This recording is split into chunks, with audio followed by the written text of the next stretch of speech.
everybody? Welcome back to today's first match. Today we're going to have FAU Blue versus Charger Blue. We're going to have the Blues versus the Blues. This is our first match today for the Shoot for the Stars tournament to raise money for Make-A-Wish, Georgia.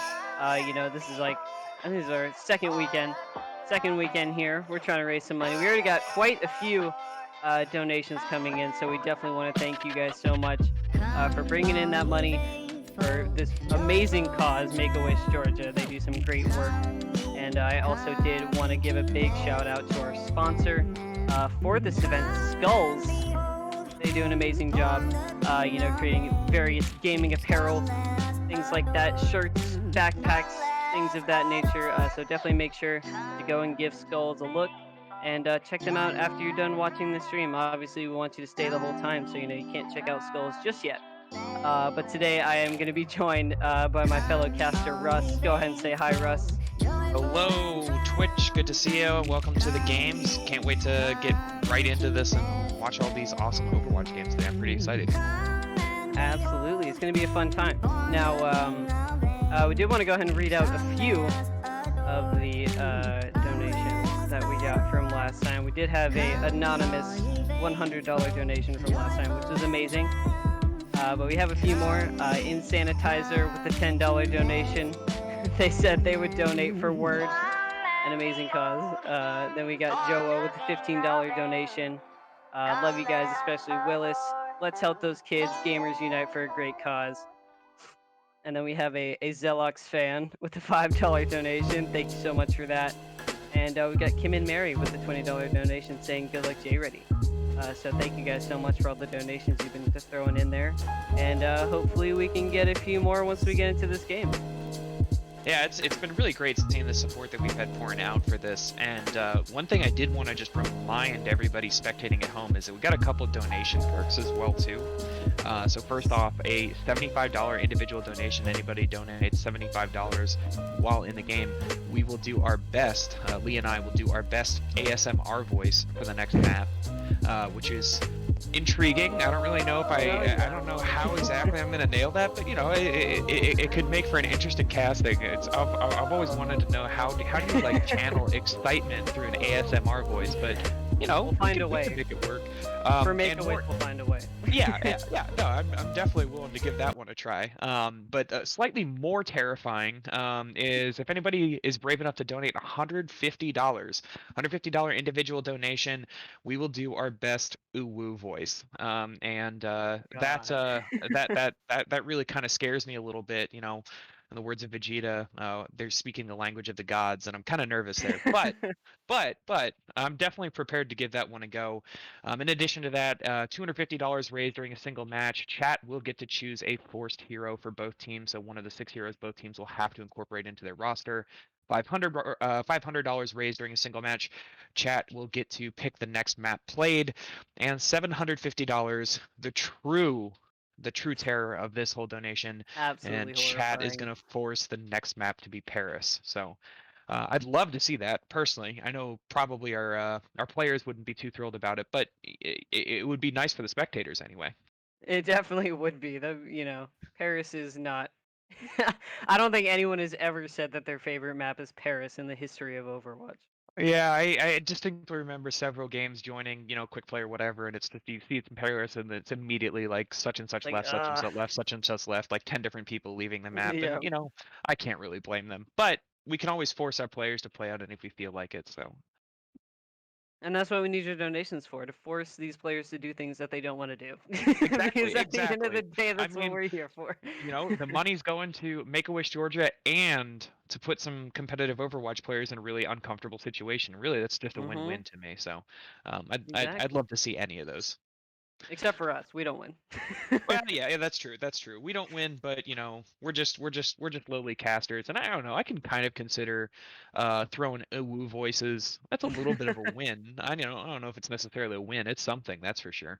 It definitely is something. I was talking to I was talking to one of the other casters. I was saying we're definitely one of the few people that say that they have had to woo for charity.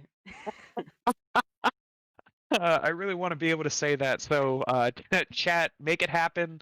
I'll do my best, uwu, and I promise we'll leave every single one of you scarred. So, Only slightly traumatized. only slightly, just enough to make this experience memorable. Oh yeah.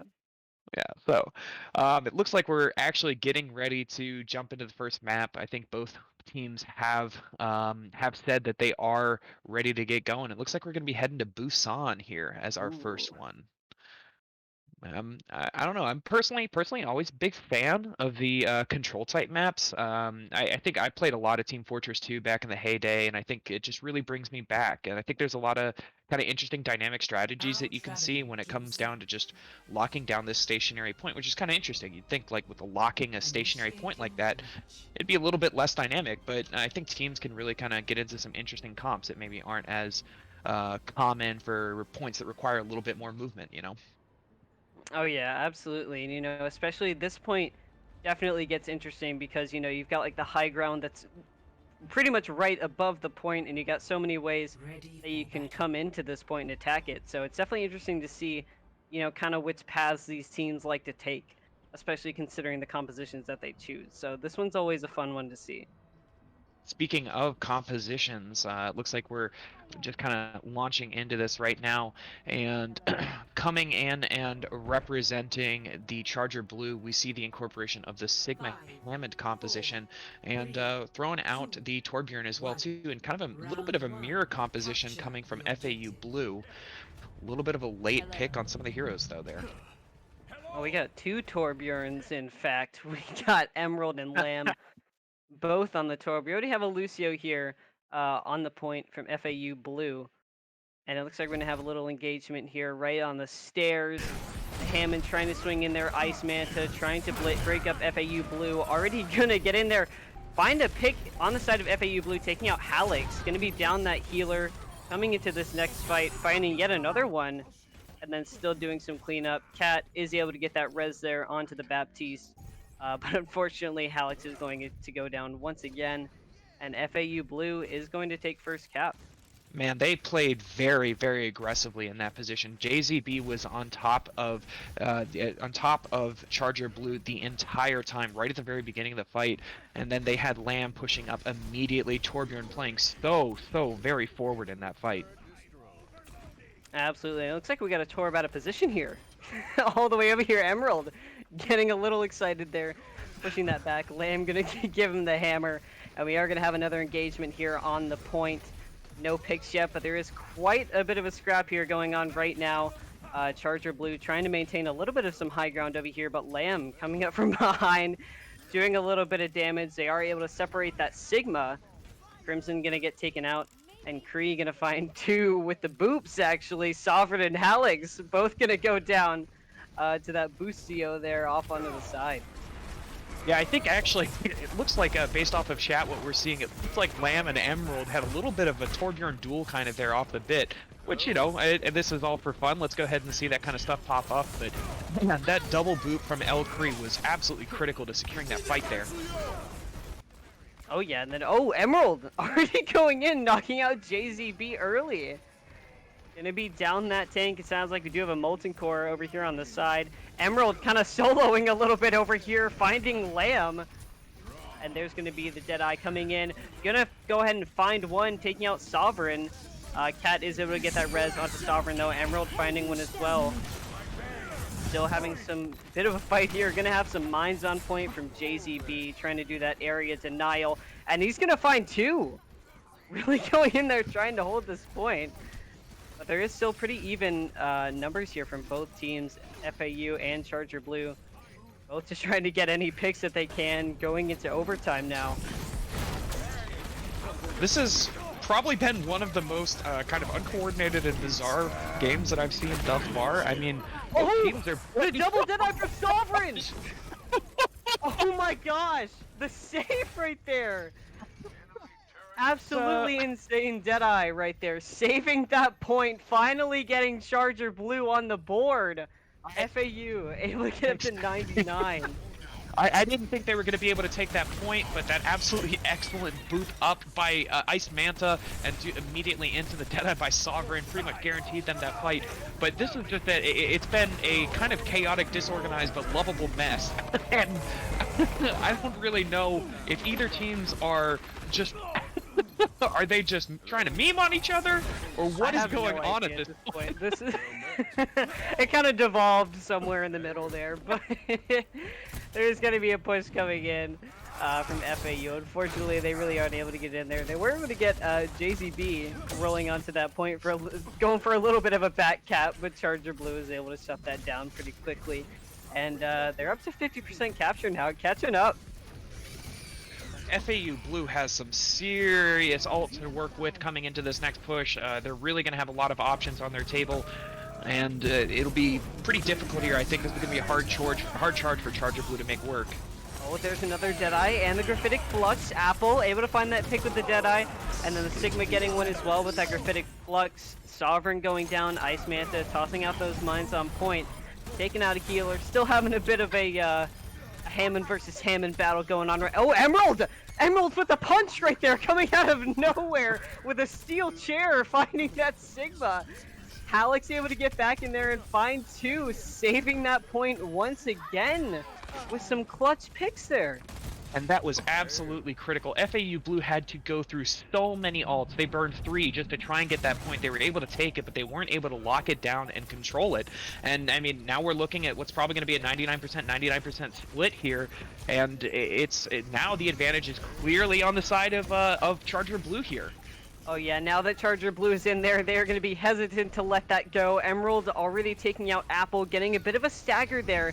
Gonna have to make his way back. Oh, there's another Deadeye coming in, finding one, taking out that Sigma. Charger Blue still holding on to the point, trying to maintain their dominance. But the rest of FAU is making their way back. Cat is able to get that res off, bring back that DPS. There's the sound barrier coming in, just trying to keep up the healing to go into this fight. Sovereign, Emerald, and Hallex both getting in there. Emerald finding yet another one, and they aren't able to make it back.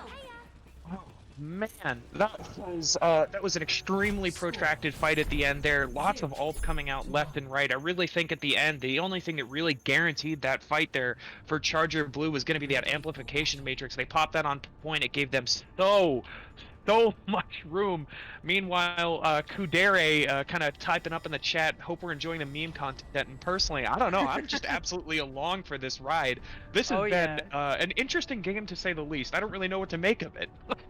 It definitely has, and you know, I was expecting more of a fight there at the end. I don't know who was able to see it, but FAU's the Diva was right there. I don't remember who that was. I didn't see the name, but they were right there on the edge of the point. I was like, no, they were almost there.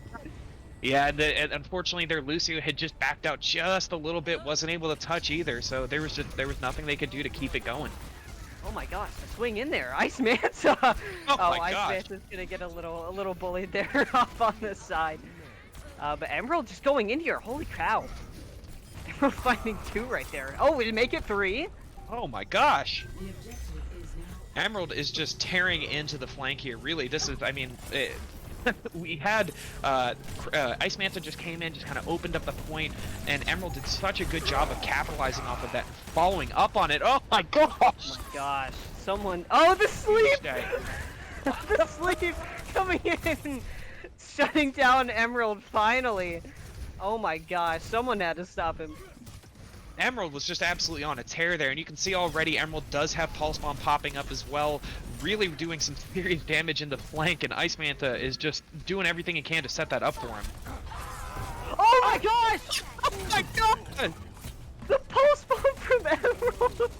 Absolutely insane! Emerald is just all over the feed, getting that triple Pulse Bomb and then finding another one! Unbelievable. I really don't think, though, that we can overstate the importance of Ice Manta's role there. He popped up 3 people, got them all grouped solidly, gave them prime target for Emerald. Emerald just had to walk up and just managed to stick one of them, and they were all just going to be going down with it. That was excellent positioning there. Absolutely, that Hammond is definitely very useful for breaking up compositions, especially when you have a shield. It's very beneficial to get in there and really knock people out of position. Speaking of out of position, this wall coming in from FAU Blue, very well placed. Ooh, just not quite enough to follow up on it though. Yeah, unfortunately, they didn't really have anybody close enough to get that follow-up. They're able to separate Ninja there very well, though. And this has been such an aggressive comp and such an aggressive push coming out from Charger Blue. Charger Blue is really doing everything they can to just kind of corral FAU and really making it very difficult for them to even leave spawn. The threat of Ice Manta coming in and just dropping down on top with Emerald Oh, just doing everything he can, it's been difficult for them. and there we go. Like you said, Ice Manta swinging in there, dropping those mines really. Oh, there's the Shatter, though, coming in from FAU Blue, catching a few members of Charger. Doesn't look like a huge follow-up, though, and there's going to be the grab coming in from JZB, stopping them from making it to the point. Oh man, that was that was chaotic. I think with the previous fights Absolutely. though, we saw so much of just there was so much going on. There wasn't didn't seem like there was a lot of coordination. Both teams just really kind of seemed to be out here having fun. But in this case, we really just saw just how effective the offense from Charger Blue could be. They could really just get in there and just huge damage coming out. And Emerald showing his stuff absolutely 65% kill participation, really excellent Wow. numbers, and Ice Manta doing an excellent job as well too.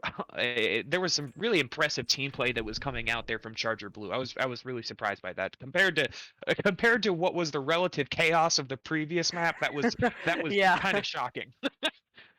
And especially considering that on that first map of Busan, it took a little while for Charger to really get in there.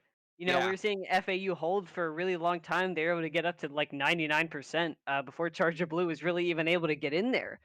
So seeing that turnaround was absolutely insane. Yeah, it was a really good turnaround on the first map, just like you said, and then just completely full hold. Basically, didn't even let FAU Blue touch the point. It was really impressive team play, and just it almost looked like two different teams coming in from the first map to the second. It was For sure. it was it was a heck of a game on both maps though, and I mean, one thing though, always got to keep in mind that was just map one.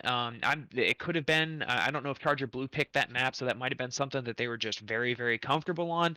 And we may see. It's only game one in a 5-game series or potentially 5-game series, so we Mhm. still have a lot of Overwatch left to play. And FAU Blue very much can pull it out. I think they played very well, especially in the first map. The second map, they were just really getting shut down. But I think they absolutely can still make it work. No question here.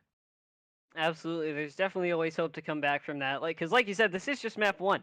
We got plenty of time, and we also have plenty of time, speaking of which, for you, chat, to bring in some donations. We definitely could use your donations. Send something in, anything you can, any little small amount can go a very long way towards Make a Wish Georgia, which is what this tournament is all about. Like we said, a lot of these teams, we're just in here having a fun time playing some Overwatch. It is a tournament, but we're all here to just raise money for a good cause, and we definitely need your help to do that, raising some money for Make a Wish Georgia. So if you have the opportunity, we're going to be streaming these games till December 20th. If you can't donate now, definitely still have some time. But try and get those donations in and raise some money for this awesome cause. Yeah, and actually, while we've been talking, while we were casting this previous game, I just want to do a shout out to an anonymous donor who was generous enough to donate $50. I don't know if that was Ooh. coordinated. They also just want to mention they did say, "So cool, appreciate you guys doing this for Make a Wish. Thank you, anonymous donor, for making this all possible." But I have to wonder, was that calculated? Was it $25 shy just specifically so they didn't have to hear us attempt the ASMR voice? It's possible. Who knows? It definitely is because I don't know if I would want to hear myself do an ASMR voice, to Yeah, be honest with you. it intimidates me. It makes me nervous, and I don't know what I would do with all of that power in my hands. It's kind of nerve-wracking. That And definitely is a lot of power because they have to listen to us. they have Well, to. I guess you It's could always so mute it, but we would you like you could. to not. Yeah, and I mean, who wouldn't want to listen to the dulcet tones of ASMR voice over some really great Overwatch? Personally, I think that's just fantastic. But Oh yeah. uh, One other thing I did want to just mention as well too, just kind of on a personal note from Make a Wish. I actually had a friend of mine in high school who was going through cancer, and was actually a recipient of a Make a Wish donation, or Make a Wish program rather. He was a huge is a huge World of Warcraft fan, and they actually flew him out to World of Warcraft's headquarters, I believe in California, and he was actually able to meet a lot of the team there. They really do some excellent work, do some great things for some people who really could use a little bit of a helping hand during some pretty tough times. So, just on a personal note, I encourage everybody to support this charity. They really do some amazing stuff, and I absolutely 100% recommend that people continue to support them as well too. Absolutely, and thank you guys. Even if you aren't donating, thank you so much for watching. And if you want to get some people in here to just show some support, showing some support in chat also is a very big help. Send this link to your mom, your dad, your neighbor's friend, your cousin. It doesn't matter. Go ahead and just send that link out. Get as much support as we possibly can for Make a Wish, because, like I said, any small amount counts when we're trying to raise money and we're trying to raise awareness for a good cause. Absolutely, absolutely. So it looks like we have decided on the next map here. It looks like we're heading into Rialto. Lee, what are your thoughts on Rialto? What should we kind of expect to see here compared to what we were previously seeing on the previous map? Whenever I think Rialto, I just think boops off the bridge. And considering considering the meme format that has been happening, I'm gonna be disappointed if I don't see at least a little bit of that. Yeah, but I think that's a safe guess. yeah, but Rialto is an escort map. For those of you who don't know, so Rialto definitely escort is played much different from these capture point maps. It's rather, instead of just sitting in sort of one place, you have to deal with navigating different areas of the map that are constantly changing. You have to deal with your getting into choke points, and positioning is a lot more essential when you're constantly having to move something throughout the map. So I'm definitely interested to see how this will play out. Ball is definitely still very helpful on this map, I will say, Yeah. especially for boots. Yeah, I think we've seen a lot of ball play, at least in the games that I've had the opportunity to watch so far. Hammond has been coming out very regularly. Seen a lot of Sigma play as well too. Some of the other tanks have kind of maybe been pushed a little bit more to the back burner, but occasionally we do see some dive play coming out. But I think Hammond has just played such a prominent role lately in a lot of these games, and I would be surprised almost to not see him present in these next couple. I think so far the teams I've seen have really sort of leaned on that aggressive Hammond pop-up kind of play, and Ball Tracer has been such a common comp as well too. And I Oh don't know, I think yeah. we saw a lot of success from that from FAU Blue, so I wouldn't be surprised if we see something similar as well too. Yeah, and then like we just saw on Busan, we saw how the Hammond is really able to get in there, swing, right into the middle of a team and really break them up and give that opportunity, like Russ was saying, for the Tracer to come in there and get that pulse bomb. Charger Blue really was able to capitalize on that, kind of positioning Ice Manta and Emerald, especially, really doing an amazing job getting in there and making the most of that Hammond. And like you said, I think that's a lot of what we've been seeing lately is Hammond has just become so viable.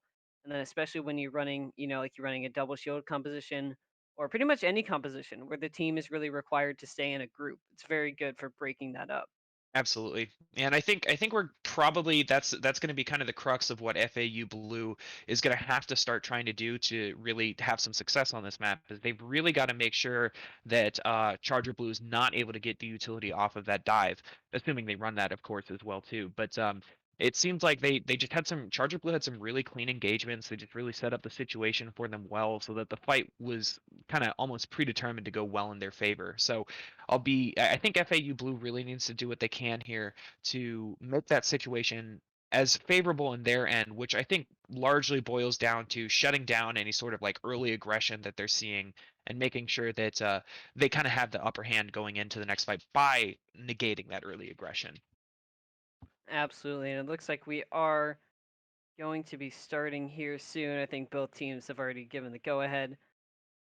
A little bit of a longer break than I was anticipating there, but but we are going to go ahead and go into map 2 Rialto.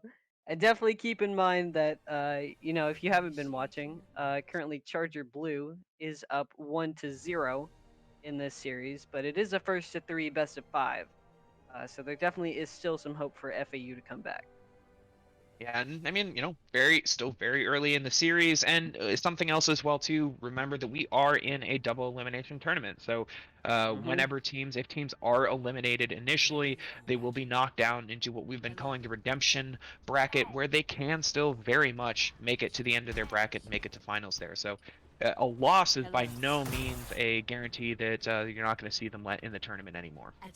Now Charger Blue, I believe, is actually currently in redemption right Oh, now. I was casting the match last Sunday, I believe it was. Charger Blue versus Gamecocks. Gamecocks were able to come out on top of Charger Blue, so I believe they are currently in their redemption. This is their redemption right now, and they're really showing up strong, trying to prove that they want to stay here. yeah, actually, no, fair point. That was my mistake. You're right. So Charger Blue's really playing like they need to play. If they want to stay in the tournament, they're doing what they can to make sure that that happens. Oh, Absolutely. Oh, Lamb, are oh you no. okay? Oh, Lamb said dominance asserted. It was all a power play, guys. Don't worry about it. It was Uh, intentional. yeah, I can only imagine. I mean, Oh, there's the Hammond swinging in. Emerald is already getting a pick there with that Widowmaker onto JZB. Gonna be down that DPS, but payload's not too far from spawn, so they definitely are able to get JZB back out here fairly quickly. And I think they've already showed that they're really trying to put some aggression on Emerald here. We saw that was Kudere just immediately pushing up and really trying to get some dive on him, and if it had been a little bit more coordinated with their Lamb, if Lamb maybe hadn't asserted dominance earlier, then it might have been a little bit more of a successful push. Ooh. Dominance needed to be asserted right there. Lamb was just doing what was right there, but it looks like Ice Manta getting a little punch there right on the payload, right in the middle of their composition. Lamb is able to shut him down before he can make it back to the team. Oh, and JZB taking out Emerald. And now they are Oh, never moving mind. it hard. Yeah, so much for that. Reverse Uno card there. Gonna already have a little bit of a fight here in the back line, though. It looks like FAU is able to roll in there and find those picks and keep this payload moving, though, approaching that first checkpoint. And Charger Blue is really doing what they can to try and make it so the FAU rather is really doing what they can to make sure Charger Blue doesn't get another fight. And it looks like they're gonna make that happen here. So with relatively little fights, FAU Blue is able to secure that. Kree already finding that pick, and there is the Dragon Blade coming out from the side of FAU, really trying to get in here and find these picks. Already able to find Cat before getting knocked out. Kree is able to find Halix. Taking off those supports is really important. And then Kree is able to find in there, get another one. And Sovereign is able to get that pick with the dynamite, but it's not going to be enough for them to stop this. FAU Blue is playing very, very well here. They're playing very aggressively. They're doing exactly, I think they're kind of basically trying to out-aggression the aggression, but Charger Blue coming up with 6 ults in this fight here. Oh, there's the slam and the mines coming in from the Hammond Sovereign, able to get another one with that dynamite and tossing out that Bob. Ice Manta getting a pick with those bombs right there on the payload. Sovereign still going in here with the Ash. And then Crimson able to get in there and find Lamb. And it looks like they are going to be able to stop FAU Blue for the first time this round. Yeah, although they did have to burn a lot of ults in that. They burnt they burnt 4, they burnt the Infrasight, they burnt the Bob, they burnt the Minefield, and they burnt the Guardian Angel, and that's a lot to really kind of commit to that fight, but I think it is important. They really had to stall that momentum, and it was very, very, very much on the side of FAU Blue. It looks like we're calling for a match pause here. Not 100% certain what happened. We might have had a disconnect from one of the players. Oh no. So Lamb is saying that they have to go. I'm not. It looks like we're gonna maybe see a sub coming in Yeah, we're here. gonna see a substitute come in here. But what a power play Honestly, from Lamb, like just asserting your dominance and then leaving. Like you have to appreciate it a little bit. Just jumping off the map, saying dominance asserted, and then leaving. Like that is. Yeah, well, it was an absolute power play. I mean, at this point now, they've got a pretty good record on this map against Charger Blue. So hey, like you come in, you show up, you say, hey, look, I can do this, but also I really don't want to. This is kind of beneath me. I'm gonna head out. And I feel bad saying this. It looks like, unfortunately, Lamb did have an emergency. In all seriousness, hope everything is okay with them. We are going to get Absolutely. a sub coming in, but hopefully everything is all right. And sorry to hear about any issues coming out there. So, whew. Well, looks like we were just discussing whether or not a sub is going to be able to come in. Hopefully we can see that. I definitely would rather not see a 5v6 if we can avoid it. And looks like a sub is probably going to be possible. So just trying to get the sub into the game. Just going to take a little bit of a pause here, try and collect everything, and hopefully get back here to games pretty quickly. Kudere apologizing to chat, insisting that they still love them. So don't forget that, chat. Kudere still very much loves you guys. And definitely don't go anywhere. We will be back as soon as we get. Oh, it looks. Yeah, no, never mind. We will be back as soon as we get someone else in here.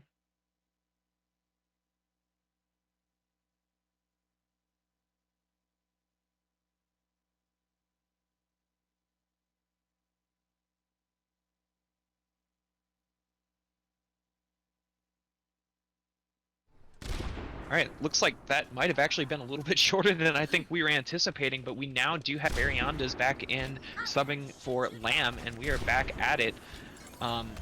Emerald quickly taking advantage of that return to the game. I know, Emerald, just no hesitation.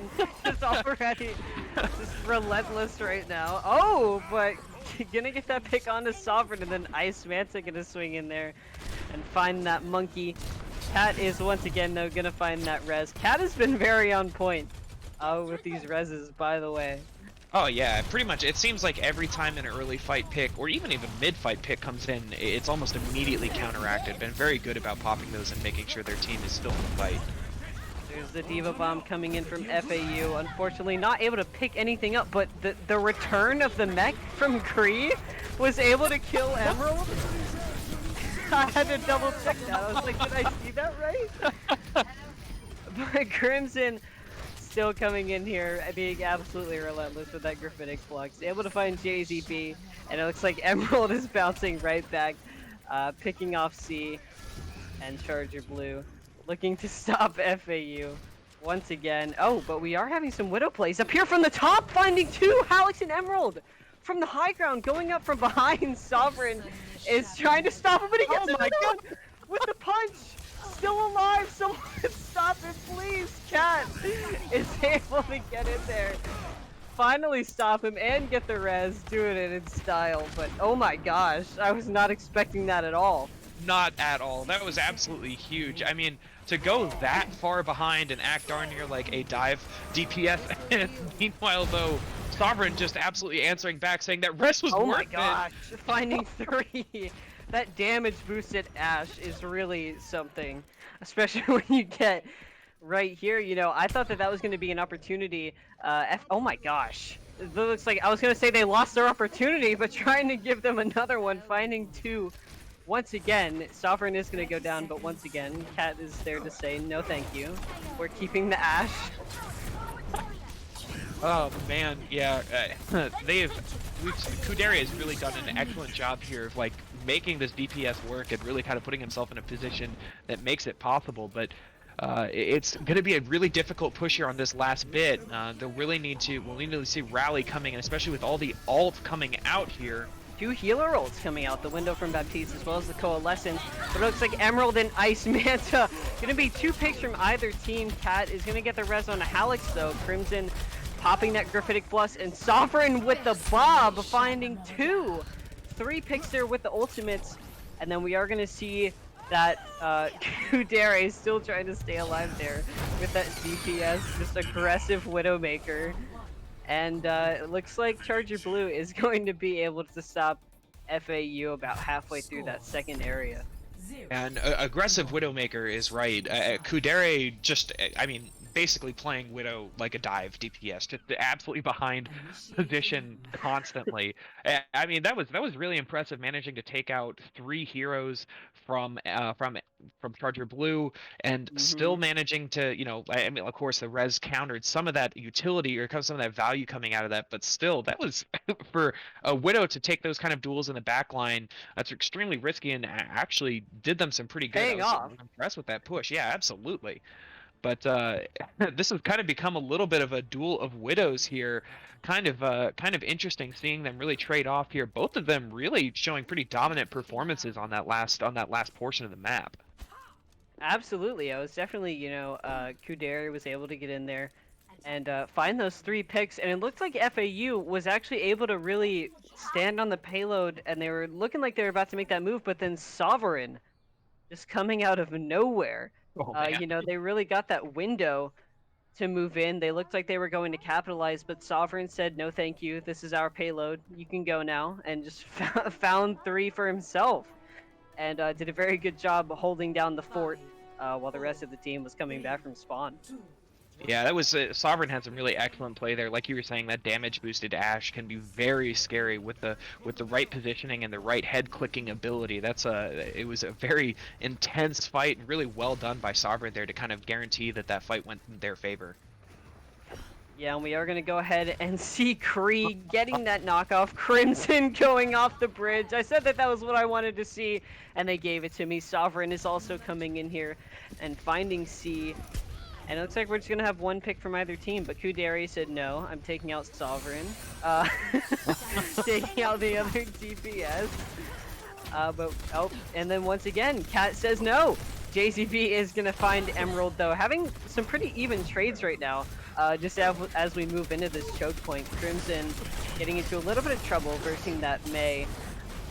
But still able to stay alive thanks to those healers. You know, the healers are really doing an amazing job during these games. I do have to point that out. Absolutely. I mean, keeping up with how aggressive these tanks have been playing, the healers have really done an excellent job of providing good support to them and making sure that they can actually do what they need to do here. So, absolutely should be commended there. Oh, there's the window coming in from FAU Blue on the defense, running that double shield, that Sigma Orisa. Ice Manta, though, diving in there, trying to break up that composition. Unfortunately, it doesn't look like anyone from Charger Blue is really able to follow up, but Ice Manta says he is the follow-up. Getting Kudere there. Still trying to bounce in there, break up that composition, getting a little stuck there. But managing to make it out. And Emerald still fighting these picks with the Widowmaker. Make it 2! Man, Sovereign and the combination gosh. of Emerald and Sovereign, just both like that DPS tearing Like into another. the flanks. They're Oh still my going. gosh. They're doing such a good job of making this difficult for them to really have anything happen. You know, if you look one direction, you've got the Widow on your flank. If you look the other direction, you have the Ashe damage boosted, and it is really making it very, very difficult for FAU Blue to kind of resist that. Blue Sovereign is going to get that early pick on a JZB, approaching that first checkpoint. They are going to find it. Sovereign and Emerald still on a tear here, though, finding a few. Then Halleck's getting in on the action as well as we roll into the second area. Still running that damage boosted Ashe, and it my god, is it working. Yeah, but I mean, you know, if we think back to how the first rotation of this map went as well too, we did see that FAU Blue kind of had similar momentum going into this first past point A. They've done a really good job of keeping we've really seen that Charger Blue's done a good job of also pushing this through, so it's pretty neck and neck at this point, honestly. Oh, there goes Emerald getting that stagger onto C. C kind of went for a little one-man army there on the payload, got knocked out by Emerald. Emerald finding 3 there. But the Orisa on the side of FAU Blue, able to pick off Cat, taking out that healer. That can definitely be very influential when going into a fight, being down that main healer. There's going to be a bit of a dive here onto the payload. Oh my gosh, wait! They couldn't even get to it. Was that a bat cap? It wasn't. It was weird. It was like I don't know if they realized just how close the objective was. I don't know if they realized just how far or how how little distance Charger Blue actually had to push that point. FAU Blue had just kind of been locked down in the position by the Bob. The Bob came out and just made it so that they really couldn't move out of that top area, and they kind of just got stuck. I don't think they just didn't have anybody respawning in time to actually make it to the point and contest. Yeah, I was sitting there watching. I was watching the fight from the high ground, and it looks like they kind of realized at the last second because I was about to start saying like they're diving towards the payload, but by the time they jumped down, as soon as their feet hit the floor, it was over. And so I was ready to see that fight going on there. But yeah, I think you're right. I think they just weren't quite anticipating how close Charger Blue was to that objective. Yeah, I think maybe just there was just so much going on, kind of got lost in it, and oh man, and I think if I hear correctly, it sounds like we actually have yes, yes we do. Oh Um, God. we have a so chat. Thank you, I guess. We have a $150 donation from Dr. Howard Hole. And we now have some uwu casting coming in. So I feel like I got to mentally prepare myself for this. I know. I don't even. How do I? I'm gonna I've have to find a way, I guess. Yeah, do we practice? Like, is We this is this practice. is this the uwu cast? I need to practice my quest. Well, once again, thank you very much to Dr. Howard Hole for the $150 Yes, donation. absolutely. Thank you so That's much. Even though you're making us suffer right now, we do appreciate you the, donating for a good cause. And oh, your message. Time for some uwu casting winky phase. God. the the only consolation I have is that I like to believe that chat will be suffering, enjoying it, quote unquote, just as much as we have. So, they're in this with us, right? Absolutely. We need your support, chat. Through these trying times. Wow. All right. Well, so moving into the Woo casting, do we? I don't know. I guess we got to jump into it now, or do we wait till the map starts? Like, what's the line of demarcation here? Where do we start? I don't know, there's not really any protocols, so I guess we're just gonna wait until we really get Yeah, into the delay the game so inevitable. I can explain, yeah, delay this as much I as we can. We are gonna be moving on to King's Row think you mean for this King's next Woe. Queen's Woe. Queen's Woe. Uh, this hurts me. God. But like in a good way, I think so. Whew. I mean, All right. hopefully it's in somewhat of a good way, but we're gonna find out. We're Queen's Woe Winter theme. So, Queen's Woe winter theme. Just add a W to everything and then it's uwu, obviously. That's I how this guess works. I'm admittedly not 100% certain how exactly to make this work, but we're just gonna run with it. We're gonna go for it. Absolutely. I don't think we have a choice. This it's kind of mandatory.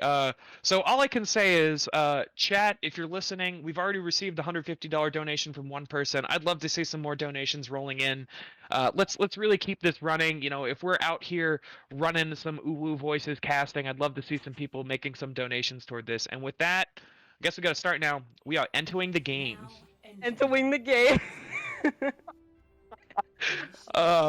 I apologize in advance for any miscasting, I am but out of this is taking serious concentration. serious content. Oh my god. So, King's Woe. Winter Wonderland, King's Winter Woe. Wonderland. Oh goodness. We are gonna have FAU Blue gonna be on offense. Oh, yeah. Quadra Blue gonna be on the defense. Waja. Quadra Blue. Oh man. Oh. Well, I'm very excited about this map because we always get to see the Zarya Zawiya. It's Zawiya. Zawiya Zawiya wine. wine. Zawiya wine. Oh man. So anyway, anyway, I can't really do that. Oh, see! With the Woo! pick on the Emerald, still coming in here. Trying to capture the objective. FAU Blue already getting in here. Kuder finding that pick on the Sovwin. Gonna have a bit of a fight here off to the side. In this womb. Kui finding another one onto Halix. And then C still going in was that Yada. Oh, but Emerald actually making quite a stand here for the side of Chwaja Blue. Yeah, Chwaja Blue almost made a comeback there. Emerald and Emerald, Crimson, and Ice did a great job holding that point and trying to make it work. Twine. Meanwhile, though, Twine, oh my god.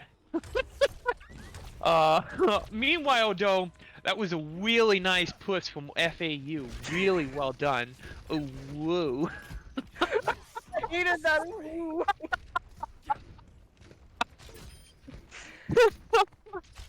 FAU making a very nice push there. Little bit of a modified dive comp.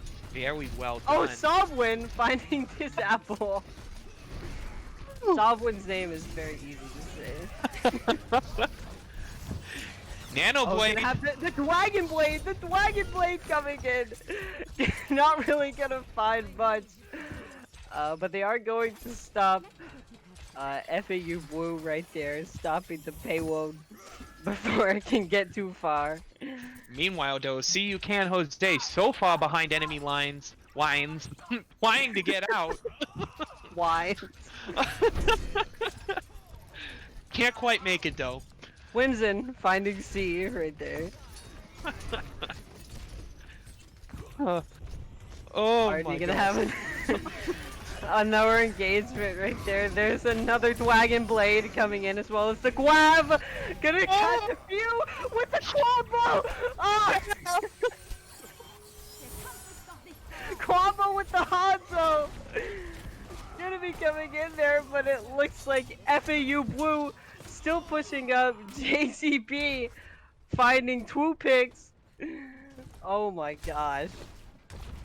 FAU Blue showing a commanding return to the glory there, pushing in very hard.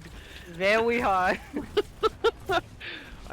Taking a lot of ground here, trying to push up and prevent any sort of engagement there from... Oh my gosh. Oh, Quinton and Emerald both finding picks right there. There's another Dragon Blade, but it's gonna get shut down by the Whip Tire. So hard to stay serious. Gonna have the Twacer coming in here, trying to get a few picks. Kudere gonna be throwing that pulse bomb, but gonna get killed. Finding Cat there. Ice Manta as well, finding Kudere. Ooh, and Chwaja Blue might be able to stabilize here. Transcendent on the payload. And I wasn't sure if that was the right play, but they seem to be getting some ground off of it. But that amplification matrix is really going to make it difficult to push in here. Charger Blue making quite the stand right now, but C able to get a few picks onto the other team. Alex is going to find C, but Kudere with the Twacer able to knock out Emerald. Oh, beautiful immortality field to save Crimson Oh, there. there's the Witchfire with the grab, finding 2 JCB. Ooh. And Crimson was just barely able to escape that barrage of damage. Barely. Oh, a nice sweep there coming in from Ooh, Apple. beautiful sweep and a deflect to shut Kudere down. Emerald getting those very nice picks there. Still moving the payload up to the final point. Oh, it's on Charge of line. Blue. Oh, there's another Dragon Blade! Emerald! 3! Oh my gosh! Sobwin Emerald. getting in there as well. Emerald and Sobwin finding plenty of pigs. Oh my god, on to FAU Blue. Emerald really doing some queen up right there. Wait up. Emerald, importantly, we only had to see 2 ultimates come out from Charger Blue here. Emerald and Cat popping in an early pick on Crimson. Cat able to get the Wes onto Crimson though. Oh my god. I hope you're enjoying this, chat. I hope you are. Sobwin finding Kudere.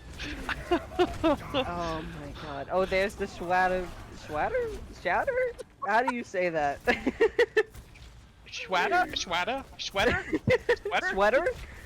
The sweater from Wine Hut? The sweater from Wine Hut. Oh my Man, god. Emerald playing so aggressively here. Just racking on the damage here. Already back at a Dragon Blade as well, too. And a huge amount of ult in the bank for Charger Blue. Twaja. I don't even... Twaja Blue. Oh, there's the Guav with another combo from Sobwin, able to find that Zawiya, and we are still going in. Charger Blue making quite the stronghold right now. Cat able to get that resurrection onto Emerald, and then Ice Manta finding another one onto C. And they are making a stronghold right now. I don't know if I've seen a single resurrection interrupted from Katana. Oh, there's another whip tire, but Emerald gonna shut it down and get another Dragon Blade. Going in there, not oh, JCB shutting Emerald down right back. And there's the sweater from one. Doesn't pick anybody up. Kudere coming in with the duplication immediately gets shut down. FAU Blue moving forward, moving this payload, trying to make it to that last objective. Oh, Sobwin getting an early pick onto JZB. Emerald getting into a little bit of trouble there, but Sobwin able to keep up the damage. Oh, there's another Guav coming in from FAU Blue, but the Immortality Matrix saving that push. This feels like this has just been one long brawl on the point, just constant back and forth. Oh, there's another Guav coming in from Charger Blue. Not able to get too much follow-up. Emerald able to find Apple. FAU Blue still pushing up though. There's another Wagon Strike coming in from Sobwin, sorry. FAU Blue may be able to secure this. Double amplification matrix coming out here. One massive sustained brawl all over the point. Emerald with another blade. It's just whip tire after Dragon Blade right now. Emerald able to find one with that Dragon Blade onto Apple. Cat getting the Wes onto Ice Manta. And it looks like FAU Blue is going to be stopped right before that final objective. FAU Blue? More like FAU Woo. Oh, good I'm one. sorry. I'm sorry. I'm sorry you had to hear that, chat. That was just one long and massively dragged out fight. Just I don't know if either team ever completely reset. Just constant ults, constant fighting, constant dragging out. And speaking of dragging out, the Dragon Blade, the Dragon Strike, both coming out left and right. I'd be very curious to see how many Dragon Blades Emerald had in that game, because it felt like he had one constantly from start to finish the entire time. Constantly. I'm glad that the ultimates that are being used are very wooable names. The Dwagon Blade, the Whip Tire, the Dwagon Strike. Or else we'd be in trouble. We'd be in trouble indeed. I still think we need to work on sweater. You know, Sweater. How do you say that? I don't know I don't know. how to woo shatter into. I like sweater. It's winter wonderland themed, so sweater works. Yeah. Now we see the Bastion coming out. The Bastion Orisa damage left and right between them and Junkrat. Junkrat already at 30%. Running that double shield. Charger Blue though already on the objective right now. Emerald and Quinzen holding down that fort. JZB able to get that pick onto Ice Manta. Gonna have a little bit of an engagement here on the point. Quinzen trying to absorb some of that damage, but JZB finding Emerald and then finding Sovereign as well. Kudewe also with the Bastion getting a pick for himself. FAU Blue getting a lot of support from JZB right now. Wow. I was impressed with how long Charger Uwu could stay on the point there, directly underneath them, just sitting there the whole time. Oh gosh. Oh, but Charger Blue getting on Quinzen, finding JZB. Oh, but there's the ultimate from the Bastion. Kudewe going in there with the tank. Amplification Matrix comes out. Oh, Sovwin able to find 2 picks though. Cat able to get that resurrection onto Halix. And Quinzen able to take out that Orisa. Kudewe finding Emerald, but it's not going to be enough.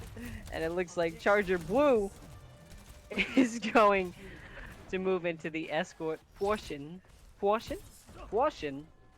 of the Portion? Portion. Yeah, I don't really know. Maybe we should have established what an Uwu voice was. Boy.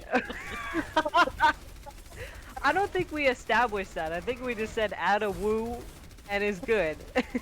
Yeah, well, you know. But that was it was a really well held point. The Whiptire and the Dragon Blade both coming in together. Kudewe able to find Emerald, and then JCB getting Sovereign. Is still rolling through into this next portion. Charger Blue gonna be forced back for right now. It looks like FAU Blue making a hold. And Kudewe on the previous map really showed his stuff. So the swap off of the Bastion, probably exactly what they needed to do. And Woo! Ice Manta with the Hammond bombs, however you want to say it in a woo. That was a nice play. well done with the Gravitic Flux underneath it as well. Keep everybody twap. Why try and explain it when you could just say that was a nice play? Well done. FAU Blue trying to fight here, trying to get out to the point. Emerald and Quinzen Ninja finding 2 picks, moving this payload up. Gonna be the Graphitic Flux though from FAU Blue, finding a few of Charger Blue. But unfortunately, like... just a whittle too slow. A whittle too slow. A whittle too slow. A whittle too slow. I can't say swole because it sounds like swole.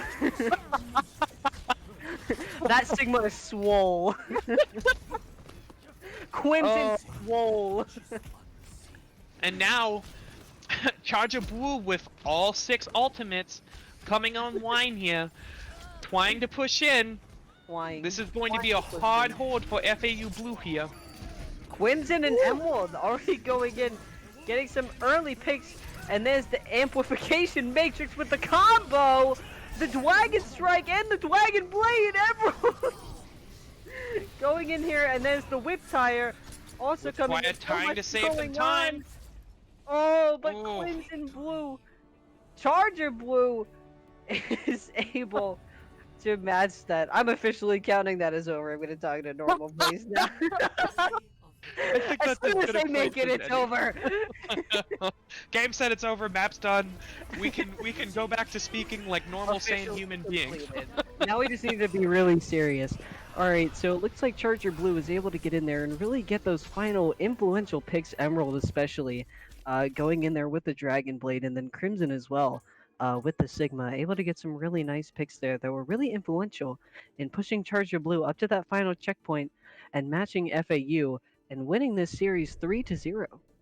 Yeah, and they did really such a great job of capitalizing off of Emerald's aggression there because you saw you saw Sovereign really on the back line, really focusing down whenever Emerald went in. Sovereign was able to just kind of tear into the sides of the enemy team and really focus down and get utility and capitalize off of the aggression that we were seeing displayed from Emerald. So really, really commendable performance from both sides there. But unfortunately, in this case, it was Charger Blue that came out on top, but FAU Blue put up a really good fight and frankly, I think that may have been the most fun I've had casting a game all weeks. Definitely, I am going to have to agree with you that that was a very fun time casting. And like you said, I do want to commend both teams for their amazing plays. You know, even though Charger Blue was able to come out on top of this particular match, definitely FAU Blue did a very nice job of getting in there and showing us some amazing plays. You know, we saw some very great things from especially JZB and Kudere. JZB especially on that Junkrat doing a very nice job getting in there, getting that damage done, trying to influence those shields, especially to like we said, Crimson on that Sigma, taking out those shields, definitely leaving the way for the rest of the team to capitalize and push in.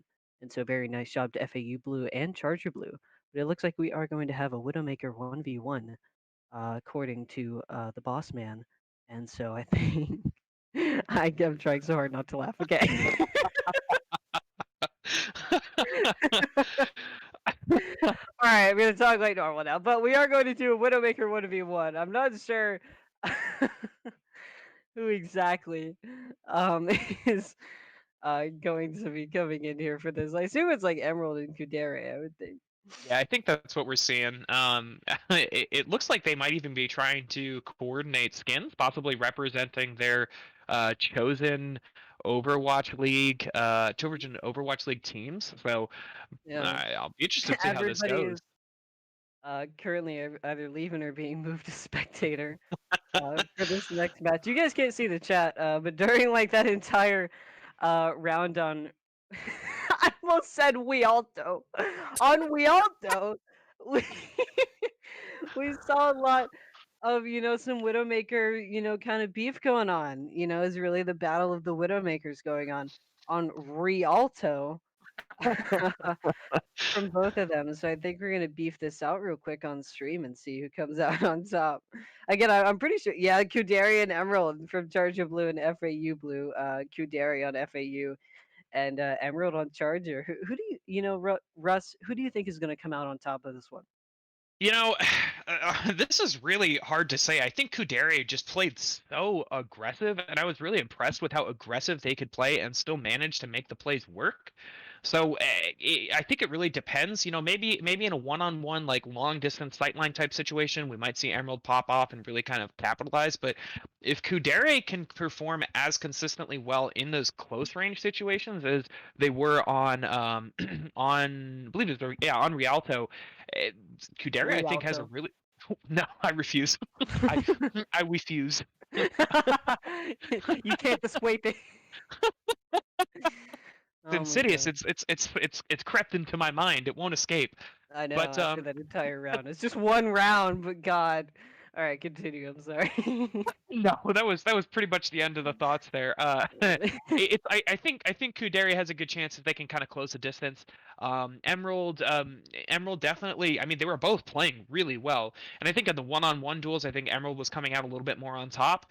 But Kudere, I think, as far as like team play and incorporating their Widow play into the actual game itself, I think they did a really, really, really good job. So I Oh don't know. I yeah. think it's a pretty even match going into this. What about yourself? Oh man, in terms of just like single plays, I'm gonna have to go with Kudere on this one.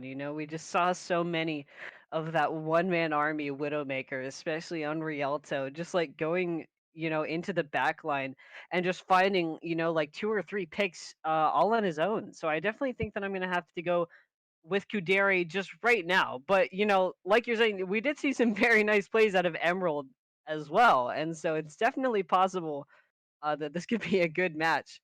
Oh, we got the San Francisco Shock going there for Kudere. Emerald just going with the standard, ballet Widowmaker.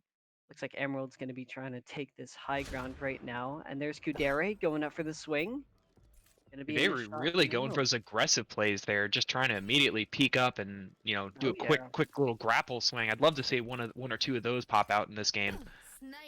There's a lot of tactical crouching right now. Emerald going to take first blood there onto Kudere. That was a nice shot. That was really well done. I was actually spectating Emerald specifically there, and that was really well lined, really great shot directly onto him. Knew exactly where Kudere was going to be coming to. Coming out of spawn. Emerald looking a little hesitant there, approaching out of spawn. Kudere. Oh! My Kudere God! going for the grapple there. Though that was, oh my god, that was terrible. Kudere going for the grapple there. But Emerald able to get that shutdown. Oh my gosh. Like eating my words already.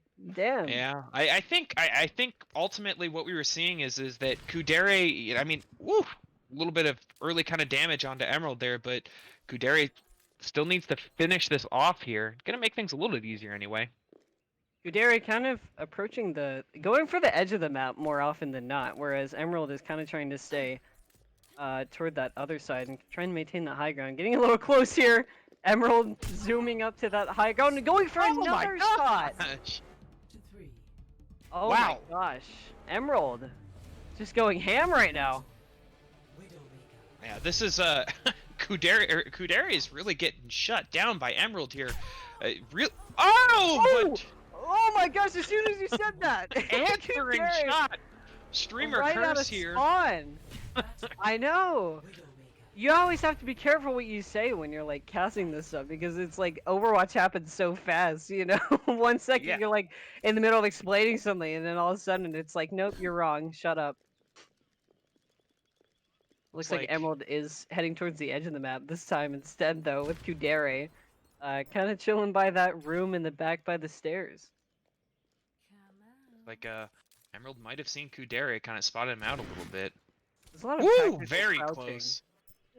going on right now. Emerald going for a bit of a grapple there, not really able to come up with anything, but they're just kind of taking shots right down the lane at each other right now. Oh, Kudere kind of chilling in that back room. I don't know if Emerald knows that he's in there yet. Kudere kind of trying to make his way, creeping towards the staircase, tactical crouching all the way there, going for a little bit stealthier play here. I feel like I have to talk quieter as we're like doing this. Kudere's gonna be sneaking up there onto that high ground, looking to go for a shot. Emerald, I don't know if... Oh! Barely missing Nearly there. missing Very that. close. Oh, a little bit of a battle here in the middle. Kudere in a difficult position here, pretty much one shot Kudere anywhere. is weak. Oh yeah, Kudere is less than 25 right now. Pretty much any good body shot is gonna be the end for Kudere. That's all Emerald has to hit. Kudere probably gonna have to go for a head. Oh! Oh my god! Oh! Emerald goes So for the serious close. aggression and is shut down for it. So close. Emerald got a little bit excited there going for that grapple. And Kudere, after hitting that other shot, was able to capitalize on how weak Emerald was. Ooh! I think the palm Ooh. tree just actually blocked the shot from Kudere there. That looked like that was a head, but... Getting blocked by the palm trio. Emerald going for another grapple. Oh, there's Kudere. There's some very respectful grappling going on right now. We're taking turns. I think Mom both said it's my players have turn with the really... grapple.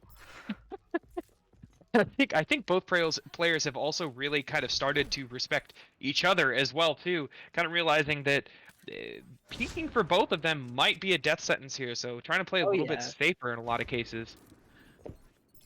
Oh, we got some zigzags now added to the tactical crouching from Kudere. Oh, Kudere taking a little body shot there. Oh, Oh, an Emerald able to get that mid-air shot. he was waiting for that. I think he pretty much read like a book there, knew exactly where Kudere was going to go, ready for him to pop up, and was just waiting for that attempt at that grappling shot. Oh, this is match point here. If Emerald is able, I believe it's match point. If the announcer's right, if they're not lying to me, I don't know what they set the score to, but You know, at this point, we just casted an entire game with a new voice. I don't know if I can believe anything I hear. So yeah, I mean, we just work here. But Emerald trying to maintain the high ground a little bit, doing some intense tactical crouching right now, up on that high ground, trying to find Kudere. Kudere making his way towards the edge there, going for the oh, a close very shot close. there, the midair as well. Emerald basically just like calling Kudere out, saying, "Hey, I'm here. Come and take it if you can."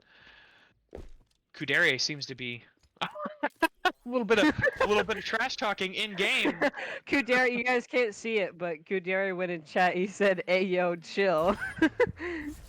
And there, Ah, the final kill. Emerald coming out on top of this one. But you know, these Widowmaker 1v1s, while they are fun to see, you know, Widowmaker really is dependent on a team. Yeah, and I mean, So, I think we actually saw, like, at least in game, I think Kudere may have actually gotten a little bit more utility out of the Widow than mhm. Emerald needed, or Emerald was able to get.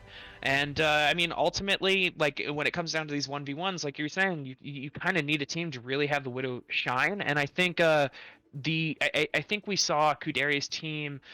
FAU Blue kind of working around him a little bit better and giving him the space to really capitalize off of what he was trying to do. So, but Absolutely. But yeah, no, amazing job. Um, from both players there. You know, Emerald was just able to come out on top of that one. Emerald getting some very nice mid-air shots, I will say. As some of those mid-air shots were insane. absolutely. So amazing job there to Emerald.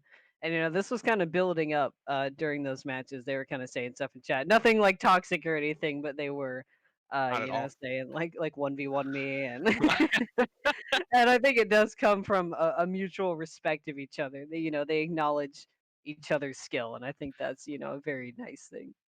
Yeah, I think all in all, this was probably the thing that I appreciated the most about watching this game is that there was a lot of really positivity. There was a lot of really like good kind of sportsmanship. As much as they were like trash talking, it wasn't actually trash talking. They all seemed to be having a really good time, enjoying playing the game. You know, there was some making some jokes about enjoying Overwatch in 2020, unheard of, Hmm. that kind of stuff. And it was just it was nice seeing that both teams really were enjoying themselves, having a good time, and ultimately just playing a game and really trying to raise some money for a good cause. So, all in all, I had a great time spectating this. This was a lot of fun. Absolutely, It was a yeah. heck of a game. And we do once again want to thank you guys for coming out and watching, and we especially want to thank all of our donators from today for supporting Make a Wish. And like I said, we're going to be here. We have another match today at 4:30. I believe our second match of the day is going to be at 4:30, so stay tuned for that. But you know, if you can't donate today, we're going to be here till December 20th doing these matches. So you definitely still have time left to get in a donation for this amazing and beautiful cause. So you know, once again, thank you so much for watching. Thank you to Russ for casting with me and you know, sharing in our tortured experience of uwu casting on Kings Row. Yeah, it's a camaraderie through mutual suffering, right? Exactly, exactly. What is it? The water of the womb is thicker, or the blood of the covenant is thicker than the water of the womb. So on this day, I feel like we've gotten a little bit closer, Lee. So thanks, Absolutely. thanks for sharing in the experience with me. It was a lot of fun. For sure, for sure. And you know, thank you to Dr. Howard Hole for forcing that bonding experience with your $150 donation. I like So, to think $150 well spent. So absolutely. But you know, once again, thank you guys so much for watching. Stay tuned for our match at 4:30 and we will see you guys next time. Thank you so much for watching. thank you. See you guys.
On March 28th of 2017, that call came in. When she called, she said, "Are you near Ethan?" And I said, "Yes, I am. Do you?" And she said, "Do you mind leaving and going somewhere else?" So I went outside on the deck, and instantly, as soon as she said, "Kelly, the biopsy came back. Ethan has cancer." At that point, they told us it would be a 3.5-year journey, fight for his life.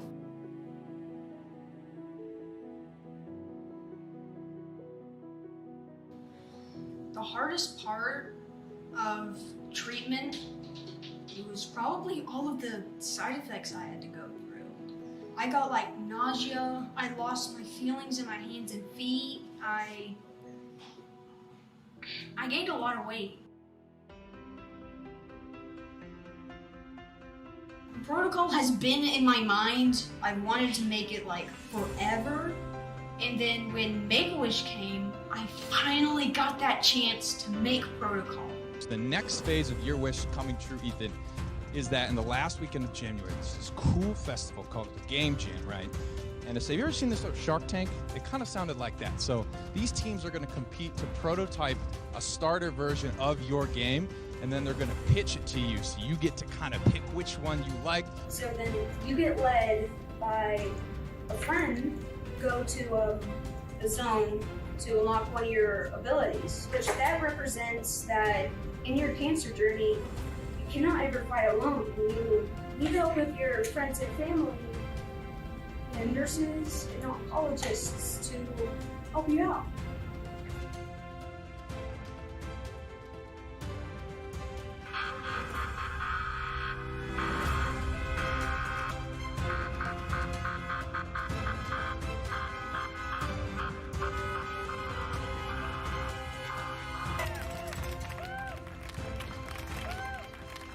Down the hatch.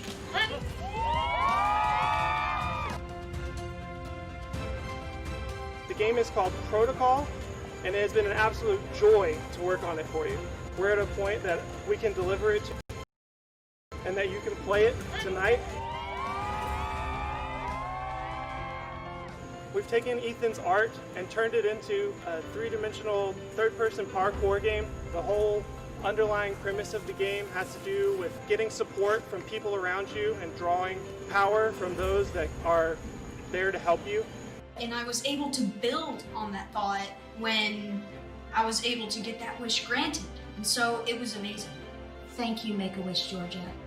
Because of you and because of your hearts and your mission, you have made Ethan's dream come true. You have given him joy as he waited for this wish to come true, and you have allowed him the opportunity to share his vision and his gift with so many more kids.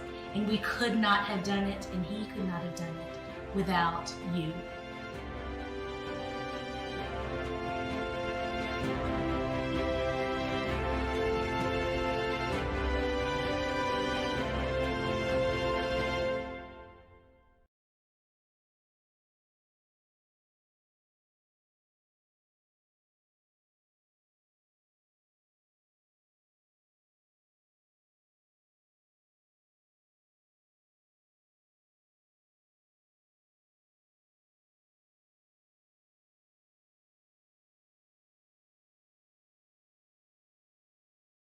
It is Wish Day.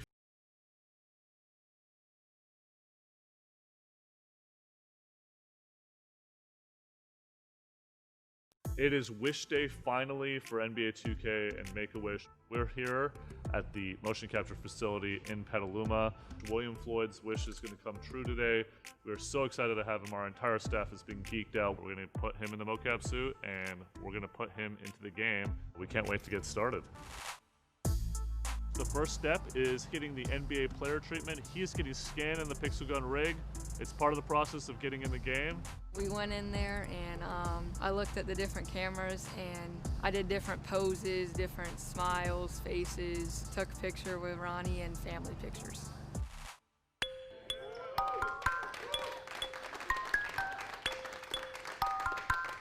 William's getting all suited up and ready to go into the mocap studio. He's going to come in, get his moves, and get his shot captured in the game, and get his thoughts on gameplay as well. And we're going to have a lot of fun, and hope he really enjoys his time here. Yo, like a track star, stepping like I'm that hard. I am that hard, looking backwards. Stepping on you donuts, I don't laugh hard. I am the man, you ever knocked guard. You can find out on the court or in the backyard. I am the jack, you are at I am out on the car, you are on the same. Way out of my caliber, I am an all-star, you all on handlebars. I'm out here trapping, Admiral Abba. I'm out here lapping, they thinking I'm NASCAR. I'm out here rapping, I'm eating them things like a rap. I'm sick with it like that, and you just answer. No question, cause I am the answer. I'm taking the lead into a new chapter. You feel that hate? That's the fate. You feel that hate? Gotta keep I feel that hate. That's your team hate. The whole day was incredible.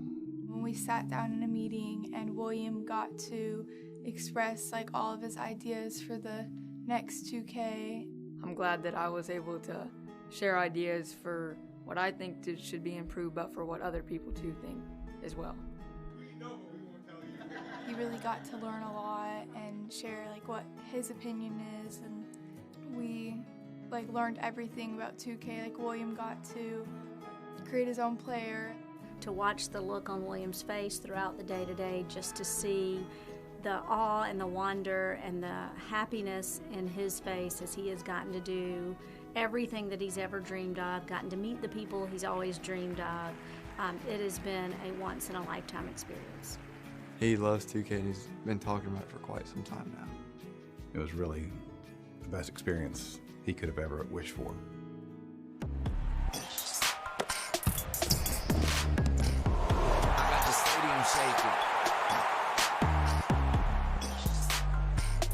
I got the stadium shaking.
everyone, welcome back to match number 2 of week 2 for Shoot for the Stars. I am Kobayashi, and joined with me is Kirakat, and we got another redemption match for you today. We have the ERAU Eagles versus UGA Red. And but before diving in, of course, we do want to go ahead and thank all the wonderful people who have donated. I did catch a little bit of the last match and saw that we managed to get one of our incentives, the voice casting, which was quite. May I just say, I don't know if I feel sorry for them, or if I just need to take pleasure in like maybe not having to do that, or should I be fearful for myself? There's a lot of mixed emotions. I was gonna say, don't jinx yourself, but of course, even though we might be a little bit adamant about doing it, of course, this is still going to a wonderful cause, Make-A-Wish Georgia, and we also want to give a shout out to our sponsor, Skulls, for providing some great gear in the forms of backpacks, shirts, and just a bunch of great high quality merchandise. Mm-hmm. And specifically when it comes to our donators, you'd have to find the list. 1 second. This is already scuffed. Oh my lord. Hold on. You know what? Where's the list? We're doing it live. We're doing it live. You know. Oh, I need to find this list. Where is it? Hold on. Oh, there it is. Okay, found it. I found it. No problem. This is not a problem. We will read out the donations now. From Russell D. Ives, $1. Nice. Thank you, Russell D. Ives, for the $1. Appreciate it. Thank you for getting us to $669. Yeah. The funny number, Very as nice, we all know very and nice, love. Very nice. Mm-hmm. And yeah, let's get into this match. Your first map is Nepal. So what are we thinking about Nepal? What sort of strats do you think can come from Nepal? Now, Nepal's definitely an interesting map, and actually right now we're going to be going on this first one here. There's just going to be focused on that middle area, and Far can be run on this map, just to control that high ground area and up in the sky. But we could also see some typical comps, kind of like what it appears the side of UGA Red is running with the Ryan Zarya. And on the side of the ERAU Eagles, they are running, we got the Ryan and the Roadhog composition. Big Kahuna already stopping Dolphini from overcharging, but Roadhog usually plays a very similar style to Reinhardt, especially in the recent metas of Hog Zarya. So I'm looking forward to seeing how these two make Hog Reinhardt work. And already a great wall up from Big Kahuna, already going very low, almost taking out lane, but Venom gets the better of Dolphini on the other side. And slowly, Tenmuchin gets Big Kahuna, and slowly the team members off inside of ERAU slowly going down. And this team fight is a wrap for UGA Red. And look at Zelox already. Zelox and Anonymous already almost up to coalescence. Yeah, nicely done from the members of UGA Red to win that initial engagement. There's a lot of frontline damage, especially coming out from both the Mei and the Reaper, and also the Roadhog. But yeah, so it far, seems to be an equal trade with Zelox getting Ninja getting Venom, but also at the start, Dolphini went down very early. Big Kahuna and Shisa already going very low, but they escaped with their lives. UGA Red holds on to this point, but it looks like, Big O gets the better from Zelox, a wonderful hook, and they just might come back into this point as spawns start coming in. Cali Tomato brings that Blizzard is absolutely going to be massive. And one thing I'm going to point out about the Eagles, their Roadhogs players, whoever is manning the Roadhogs, are so good at landing hooks, finding picks, and just creating the space that Roadhog commands when he's on the map. And just right there, you saw just Big O. It's a nice opening pick and sets his team up to flip the point. Absolutely, and it seems that UGA Red seem to be taking this high ground, and they want to attack from this side. With the engage coming in, oh, but Big O overcharging. With the battle, and there comes the Death Blossom getting nobody. But trades are coming in for the side of ERAU Eagles, and they've come out on top somehow. Big Kahuna with 2, and Dolphini rounding out, getting Cali Tomato. This fight is a wrap once again. Dolphini and Big Kahuna showing what they've got, not giving up this point, and both the point control are going to reach 52 to 52 in a moment's time, and ERAU Eagles are going to take the lead. Yeah. Oh, when I saw the shatter from Temujin Kenta Shisa's beat drop, I thought for sure that we're gonna get the flip, but ERAU Eagles hold on and use the power of May with the ice walls and just the CC, just control the space and hold on to the point. Oh, and there comes the Blizzard, absolutely making the... Oh, but Venom comes out with the Deadeye, getting everyone. Cali Tomato with another Death Blossom, completely wrapping this fight up. At the start, it looked like an overinvestment from the side of UGA Red, but it seems to have worked out in their favor. And Epic Frog still holding on to this beat. It's been 2 fights, and he still hold on to it. Big O is going to be coming back in with the machine. I forgot. Yeah. I got you. And Ninja is going to be coming back in with Death Blossom. And oh, it seems to have been released, getting the better of Zelox with this flank coming in from Ninja, starting off this fight extremely well. Dolphini and Shisa getting the better of the enemy team's tanks, and now this fight is just a wrap once again. ERAU Eagles just coming in and absolutely dominating the point. Yeah, just some great alt rotation. I did think the beat drop coming out from Epic Frogs was just a little too late. A good attempt at the shatter, but still gonna go down. A better shatter coming out from the side of Temujin, and Zelix using the coalescence to ensure that his team is nice and healthy. And this is last fight here for either team. This is last fight territory, and it seems like Big Kahuna has already swapped to this Ash composition, releasing the releasing Bob, but it's to no avail as UGA Red wins this map. It was 99 to 99, so rather close. There's some interesting fights there where it looked like one team was kind of overcommitting a little bit, but just that was just good mechanics to know what to commit and to also just kind of clean things up if things were kind of going a little sideways. So I got to commend both teams, but in the end, UGA Red are going to be taking the first point. Absolutely, and it's more than a mechanical difference, it's a strategy difference. As we both know, both these teams seem very equal when it comes to their mechanical skills, so it just comes down to what kinds of strategies both teams want to enforce onto each other and both teams want to commit to. Because in the end, that's what it comes down to in the end, as both these teams are just showing an equal amount of prowess. Right, absolutely. Oh, but Big Kahuna already pick off a huge back away from this damage side of. And now look at that, ERAU Eagles already pushing in with no remorse. Big Kahuna with another pick, but Venom gets the better of Dolphini.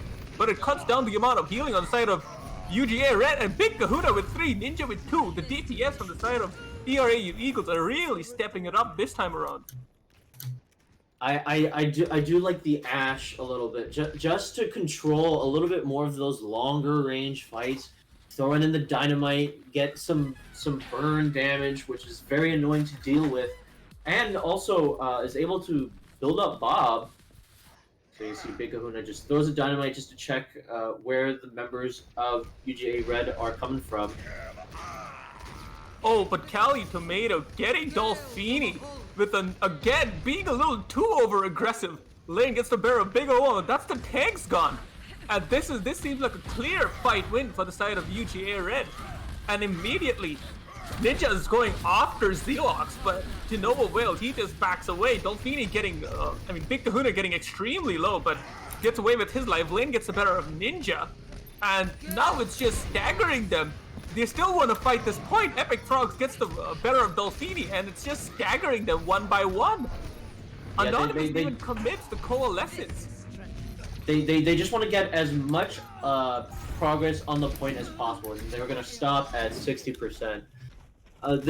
While the coalescence was committed, it's not an ultimate that is so very vital. Coalesce is one of the fastest building ultimates in the game, so I think if you're ERAU, you're totally fine with just committing coalescence to what was probably going to be a losing fight anyways. Absolutely, and it seems the side of ERAU Eagles are now starting to commit all these ultimates just so they get this point back. But the side of UGA Red are also coming up with their own ultimates, and it's just ultimate frenzy on both sides, with Ninja finally getting that first pick off on Epic Frogs. And this fight seems to be going on the side of ERAU Eagles thanks to the heroics of Dolphini and Ninja. Nicely done there. And just want to talk about, see, like, already Anonymous building up a second coalescence just in the middle of that fight. Now, meanwhile, you do have UGA, they do have 3 ultimates to work with here. The Death Blossom, the Bob, and the Shatter. And that, speaking of the Shatter, Tamusian. Nice one there. Kelly Tomato with the Death Blossom. But this is just trading all around. But in the end, the side of UGA Red coming out on top, even after the picks coming out from Big Kahuna and Ninja, trying to get those picks, but it's just not enough for the side of UGA Red, just showing their dominance, committing some of those key ultimates. And guess what? Venom still hasn't committed his bomb. This is vital, as it shows that they aren't just throwing in all their ultimates for no reason. They're actually communicating and understanding what ultimates is actually needed. And Absolutely. Venom is already, this one Bob can have a lot of point control on this point. You know, throw it in the middle of a fight, or use it to engage. Big Kahuna does get the better of Cali Tomato, though. Oh, and it seems that this is just becoming scrappy over and over again, but Lane gets the better of Dolphini, and so does Venom get the better of Big O Whoa. This cancels out a lot of the damage and tank an ability to actually stall this point. And look at that! UGA Red still holding on to this point. Shisa gets the better of Temujin, and finally the flip comes through after a very long awaited fight. Anonymous commits this coalescence once again, and Epic Frogs putting in that beat so that they can just have a little more long lasting of a fight, because it's just coming down to 99-99. And Ninja with the Death Blossom getting the better of everyone on that side, and that's the match. 1-1. Again, as we saw, there's just the strategy coming out from both sides extremely different, as UGA Red tried to take more of the high ground coming from the flanks, but the side of ERAU Eagles are just going for that dominance and pressure building strategy of just like never giving up, always committing to the fight, and having that aggressiveness always follow them around. Yeah, and I definitely do like seeing kind of like this battle of styles. And we're going to see some comp switches here. Big O once again going to be rocking the Roadhog. Big O going to be swapping to the Sombra here. And meanwhile, on the side of UGA Red, they actually got a very interesting composition going on. We have a Ball Hog with Tracer and a Hanzo. So Yeah, it seems like an interesting composition. Maybe they just are looking for that chaoticness that UGA Red can really benefit from, as they have a lot of damage dealers and also a lot of flankers. But Big O gets the better of Cali Tomato, opening up this fight for the side of ERAU Eagles. Anonymous gets the better of Venom, and look at that hook straight to point lane, trying to run away with his life, but slowly. He's been hacked and he has been taken down.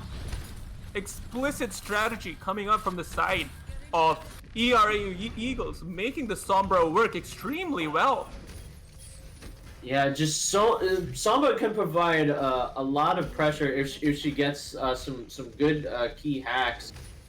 and can shut down characters like the Wrecking Ball that just wants to, roll around, cause chaos. But once again, just you see the collapse coming in from the Eagles. It's too good. And it looks like Anonymous following Zealox to the grave, making sure he gets that Zenyatta. And once again, another great fight win for the side of ERAU Eagles. Maybe committing a lot of ultimates, but once again, Big Kahuna with that EMP. One of the best ultimates in the game, which could easily turn the fighter on if used perfectly. So Right. I'm looking forward to seeing how this EMP is used. Meanwhile, on the side of UGA Red, I do have to pay. You do have to pay attention here to Zealots' Transcendence, because he's gonna be trying to just hide, and if the EMP does come out, he's just gonna zoom on in there with the Transcendence to ensure that his team will stay alive despite having no abilities. Although he's just gonna minute right now, Shisha does go down to Venom. And there comes the EMP, and the Death Blossom might just be coming online. And there it is! There he uses it almost immediately. And that's another fight win. As I've stated before, this EMP is critical, and it seemed like the side of UGA Red were winning that fight after that Transcendence was built, after Venom got that first pick. But in the end, it just didn't go their way thanks to that EMP, and thanks to the combination with that Death Blossom. That was actually very smart from Big Kahuna. Once he saw the Transcendence was committed, that was in his mind. That's a win for him, because now he doesn't have to worry about possibly countering his impact. And however, Dolphini alone on that point, trying to take on both the ball and lane. And now it's just those two on point. It's only Temujin on point. Venom slowly coming back in, but it's just coming down to these stall heroes. You're still not seeing a lot of change on the side. And Kelly Tomato changes to the soldier just so you can get the point as fast as possible. Zealox also on that Lucia, but it's a little too late. ERAU Eagles coming out on top in this first map. I think ultimately the Eagles had the better composition, because while I do like what the UGA Red were maybe thinking of doing, maybe some chaos might throw the Eagles off guard. However, they were perfectly ready for it and kind of countered with their own aggression, coming out with the Sombra and the power of Big OO's Roadhog, which if you have seen in the past, it's super scary, such a threat. Extremely scary, man. And once again, we'd like to ask kindly to support this stream. This is just the first map, and more maps are to come. This is looking to be an extremely good game. So make sure to try and support the stream. Any donations are welcome. Whether it's $1, $10, or even $100. Just make sure that, you are trying to support the stream, because in the end, this is for a great cause. This is for Make-A-Wish Foundation, and they do some absolutely amazing work. Of course. And keep in mind, so because in this best of 5 series, so after the first map, the loser gets the next map choice here. And it was pretty close, but in the end, the Eagles are gonna take map number 1. But I am definitely curious to see what UGA Red pick here for the next map. Absolutely, and it seems to be Havana, a very double shield heavy a map, extremely favoring on the side of more brawl compositions or very double shield compositions. Both compositions seem to rely a little heavier on aggression, but the side of double shield is more poking. So again, it just comes down to what styles these two teams profit out of. And if I know ERAU Eagles, they just might go with brawl style. I also wouldn't be surprised if we did see some snipers on this map, because Havana, point A, and especially point C, there's a lot of long-range sight lines that characters like the Widowmaker, like the Ashe, like the Hanzo, could play around. And I won't be surprised if we see more of Big OO's Roadhog, and Delphini is also kind of dangerous They have been playing the tank, but this team is not afraid to maybe make some role swaps around and maybe put some players on a different role. Absolutely. And this does not understate how good UGA Red are. We've seen some extremely competent plays coming out from Zelox and like some clutch moments coming out from people like Venom and Kelly Tomato. So this team is not to be underestimated, and they might just put up an extremely good fight since this is their map pick. So in the end, I'm looking forward to another great map from both sides. And keep in mind, like with the map pick, it usually comes with the idea that the team has a set strategy in mind, or it could be the fact that maybe they feel more comfortable on this map. So we'll just have to see how it plays out. But I definitely hope we get a slugfest. I do hope that UGA Red can maybe tie up the series here and put themselves in a decent position going into map number 3. Absolutely. And once again, I think this is going to be a very close map. And as you've seen from the first map as well, it went 2-1, even though the scoreline, even though that last map showed a 99-0, every map before that was very, very close. So we should, again, not underestimate any of the teams here, as I feel like they both put up some absolutely insane numbers and give each other the best fight.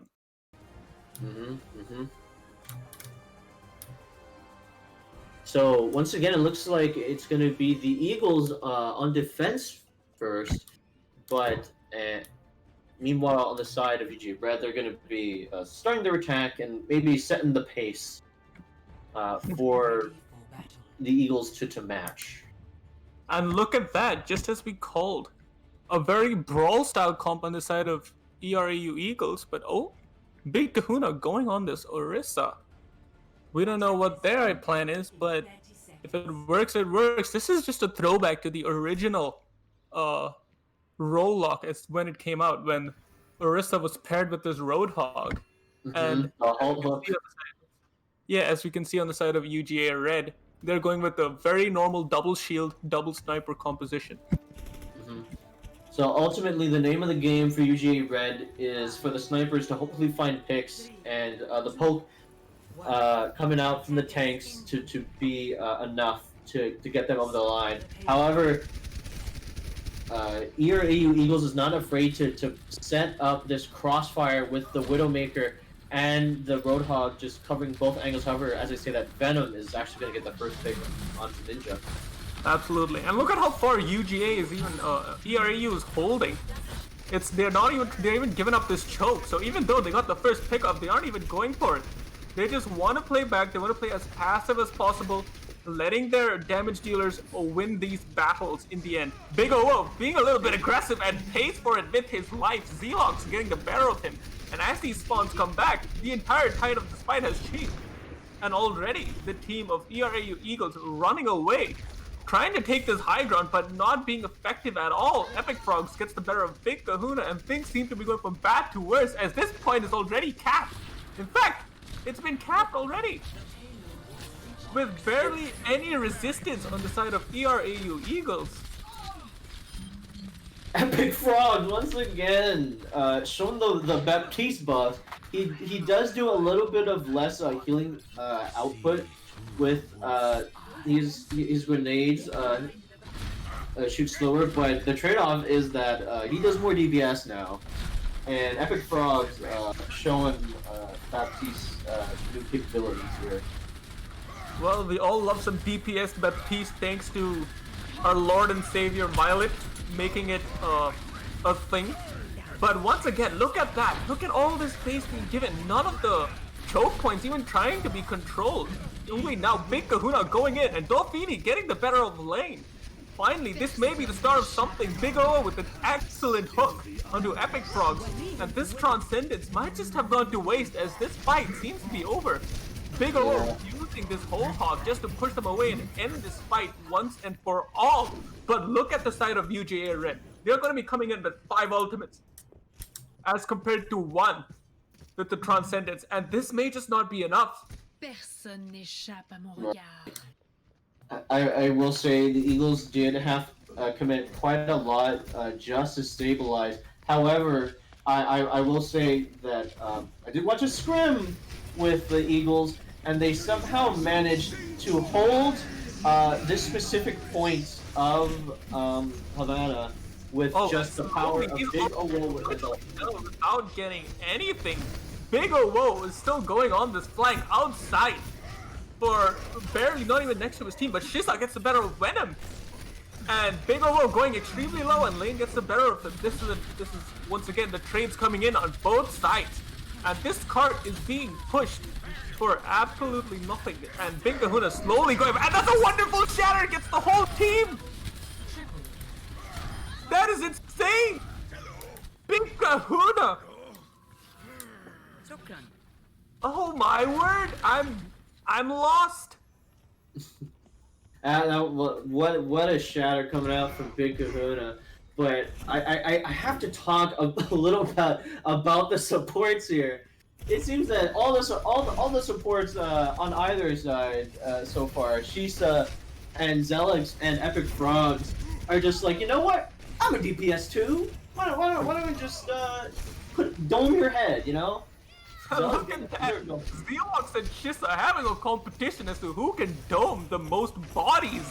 And Zealox seems to be taking this fight seriously.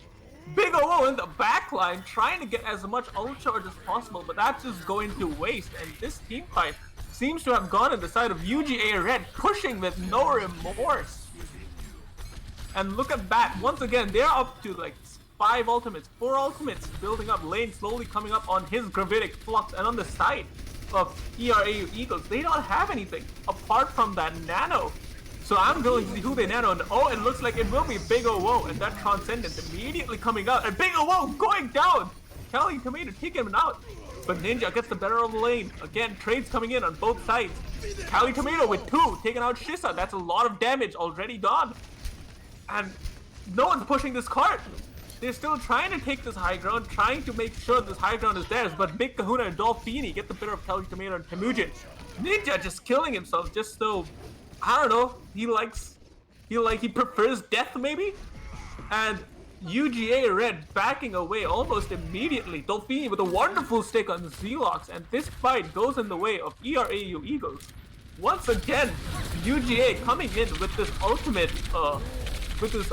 advantage and still losing this fight. I think you were absolutely right when you say that ERAU Eagles are just really good at forcing out these ultimates with these dry pushes, and it's working out incredibly well for them. And what was once a 5-minute 30 time bank has drained down to a minute.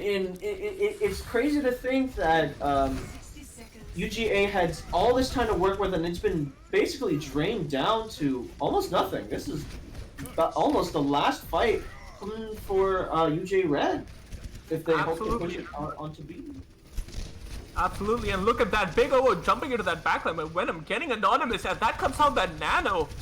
This could be the start they needed, and immediately going in, but it seems the Wiser has come out from the side of Ninja, and immediately he goes down, but the Nano is probably going to be coming in with Anonymous coming back slowly, and it looks like they're just going to allow this card to be pushed until they reorganize and come in with a full team. They do have and all this on the backline. They do have to work with here. Shisa's gonna commit the Transcendence early. But what a flux! This could be massive! Lane gets 2! But it's a little too late! It's scrappy! But in the end, it looks like ERAU Eagles coming out on top. And that is so unfortunate, as Lane puts this Gravitic Flux down. All his teammates die. And this is just an unfortunate turn of events. They try stalling this point out, but it's for nothing. What a performance coming out from the side of the Eagles. They they were they were patient enough to know that okay, you know, we do have a little bit of time before they do get the cap onto B, and you saw Shisa there just zoom in with the Transcendence just to provide his team with a ton of healing, to where if the fight did get scrappy, they would at least have a lot of healing output to at least keep them in. However, that was a nice gravitic flux from lane, but in the end, like you were saying, it was just kind of too little, too late, and ERAU Eagles just charged forward and got the last picks. Absolutely. And look at how close that card is. Almost reaching point B. UGA Red must be gutted about that. This might just add some extra mental pressure to them to actually win this fight out. And it seems that Zelox has moved on from this Zenyatta to this Brigitte, as some people say. And Venom is now going to be taking on this McCree. Seems like they prefer to stick together more as a team from now on, as compared to leaving Venom alone and actually taking these long-sighted angles. Right.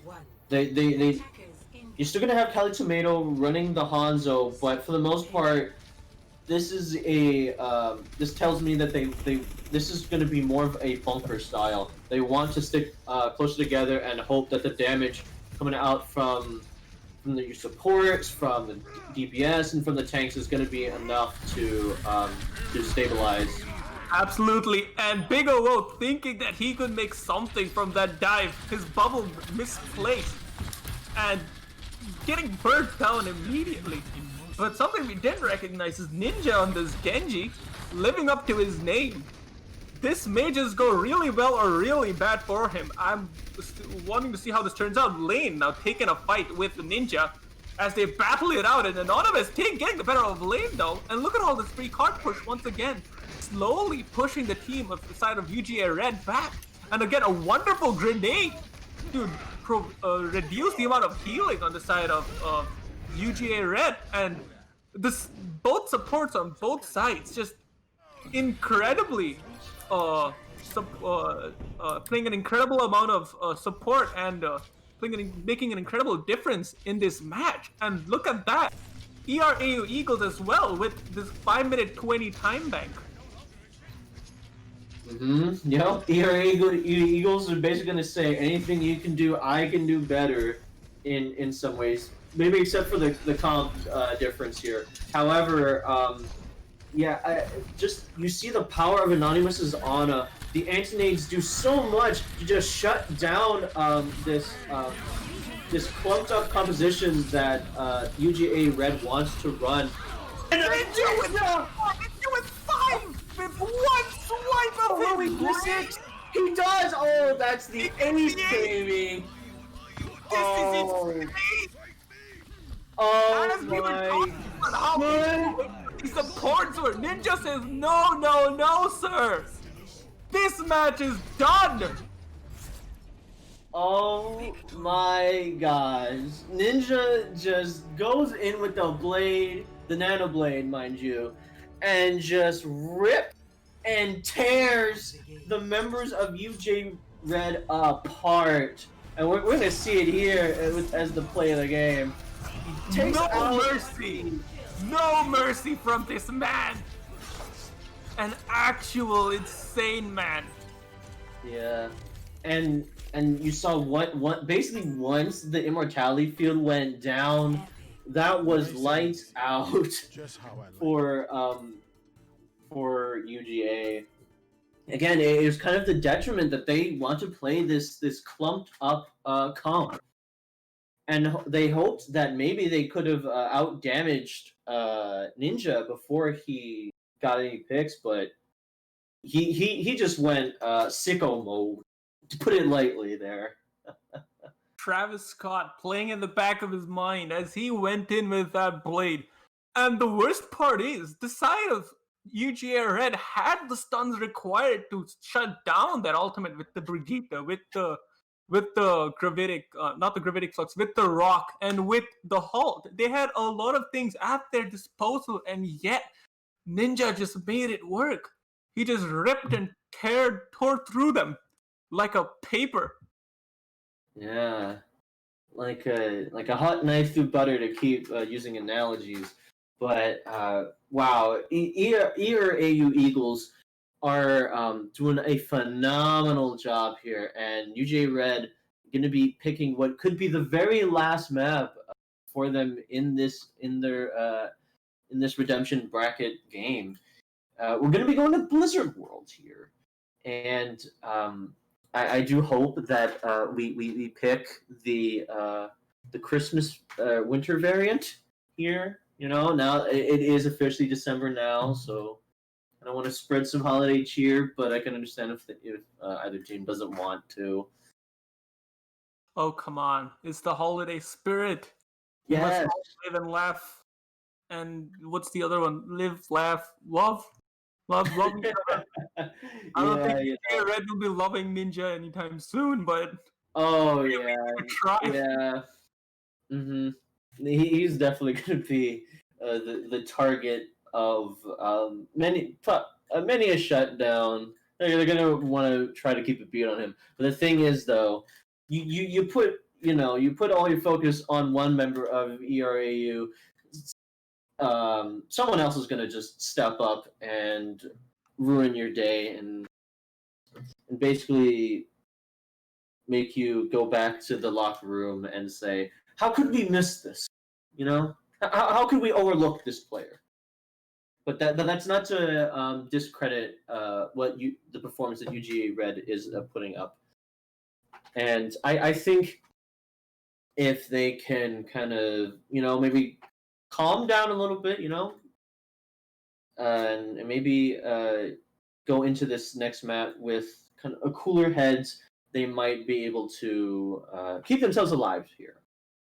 Absolutely. And once again, a lot of insane plays coming up from people like Zelox, people like Cali Tomato, getting these important picks over and over again. It just comes down to finishing that fight and finishing the map in the end. And it's very back and forth, no matter how you look at it. It just comes down to these few critical plays from each side. And it seems that ERAU Eagles are just capitalizing more on their opportunities as compared to UGA Red, which that might just secure who's the victor and who's the loser of this match.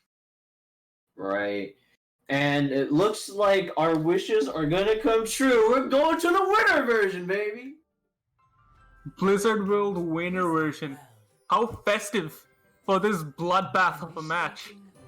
Oh boy, I'm definitely feeling the holiday spirit here. Like look at all the pretty lights.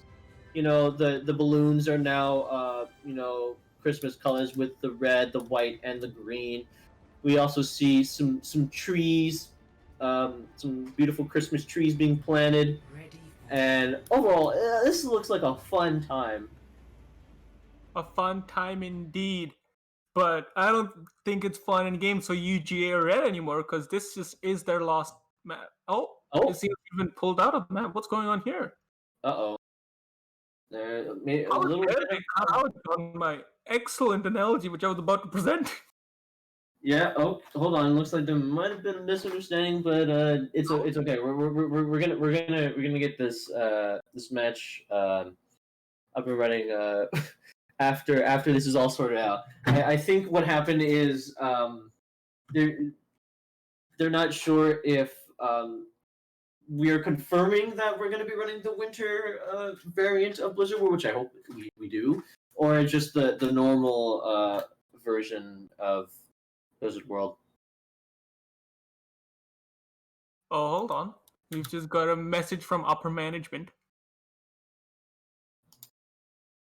Oh, there seems to be a 10-minute break before. Yeah, I think right. Yeah, there's going to be just a little bit of a break here, but real quick, we do want to once again thank you to the people who have sent in their donations.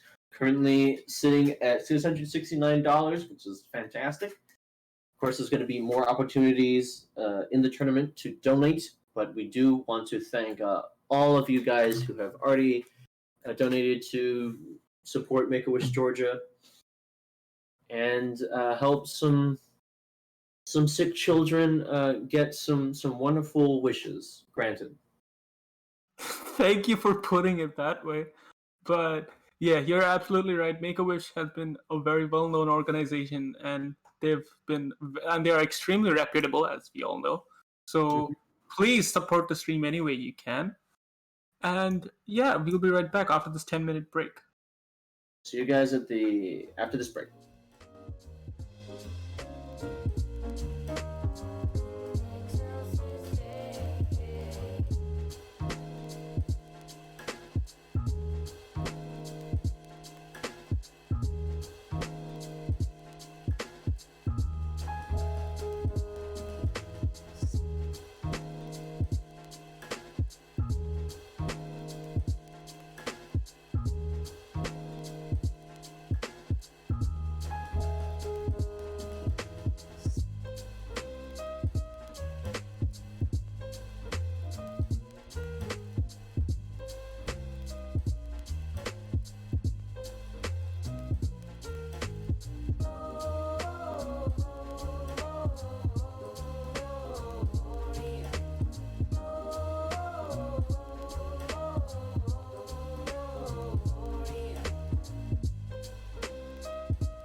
Okay, so while the break was occurring, we had a discussion. He had a discussion. The water is wet. I think it is. My good friend Kobayashi here doesn't think so. Okay, I mean... Well, guess what, pal? I watched a video which said the Earth is flat. Just because you were there in the video does not mean it's right. That's all. No, of course not. Of course not. I don't want to get too much into it because we got some Overwatch left to go, and after the initial confusion, it looks like we are going to be going to Blizzard World. And you know what? The Christmas spirit, the holiday spirit, it's about giving. It's about forgiveness and coming together. And donating money to Make-A-Wish. Come on, boys. Yeah, let's put that money in so that a lot of kids can have their Christmas wishes done. Yeah. And once again, coming to Blizzard World, what do you think can be run in Blizzard World? I wouldn't be surprised if we saw more of the double sniper setup here. A lot of teams like to just kind of set up on one side or the other of the point if you're the defense, and just hope to get picks. But if you're on the attacking side, you could also run double shield, and just poke at the shield, which it may not be the most engaging thing to watch. Or you could run dive and maybe overpower the defense here. And it looks like that is what UGA Red here are going to decide they might want to do on what could very well be their last attack. May the Christmas spirit be in their favor, as this just may be the map that sends them home. And maybe they just pull a win on this final map. With this hog and ball composition, the famous hog and ball torture may just come out on the side of UGA Red, but let's see if it comes to fruition. Ninja already getting this pick on Venom with this insane spam damage with the side of Junkrat, and already look at that ult charge already at 20% and going up. Venom switching to this Tracer, now just making it almost a dive sort of composition as Cali Tomato and Venom dive in with this ball. Yeah, this is now going to be a full dive. I do kind of like the echo coming out from Cali Tomato, because Echo can put a lot of just big burst damage with the sticky grenades and the focusing beam. But Delphini does get the better of Temujin. And that just comes down to, once again, this influential sleep on the side of Anonymous. And look at that, the trades are coming in on the side of UGA Red and ERAU Eagles, and Epic Frogs with that incredible res on Cali Tomato just providing more of that damage. And UGA Red seem to be winning this fight out, slowly pushing and taking down the members. Big O just staying on this point as the last remaining bastion of holding this place. Venom getting incredibly close to death and escaping with his life. And these spawns coming back in, and Shiz already with this Transcendence, not letting even point A be capped. And oh, that's a wonderful grenade taking down Cali Tomato. Anonymous, once again, making sure the side of ERAU Eagles are coming out on top. And Nanohog, once again, coming out, putting that whole hog, creating that pressure, and a wonderful hook on the side of Big O. Big O making these extremely great plays. And this sleep, once again, on Temujin, Anonymous and Big O making sure they are in this fight, not giving up until the very end. Such insane plays coming up from both sides. Big O taking down late on the side too. And Epic Frogs just stuck here. And this is sad. Let the man play. Don't. That do fight not was let him get away. And they stagger him out. Yeah.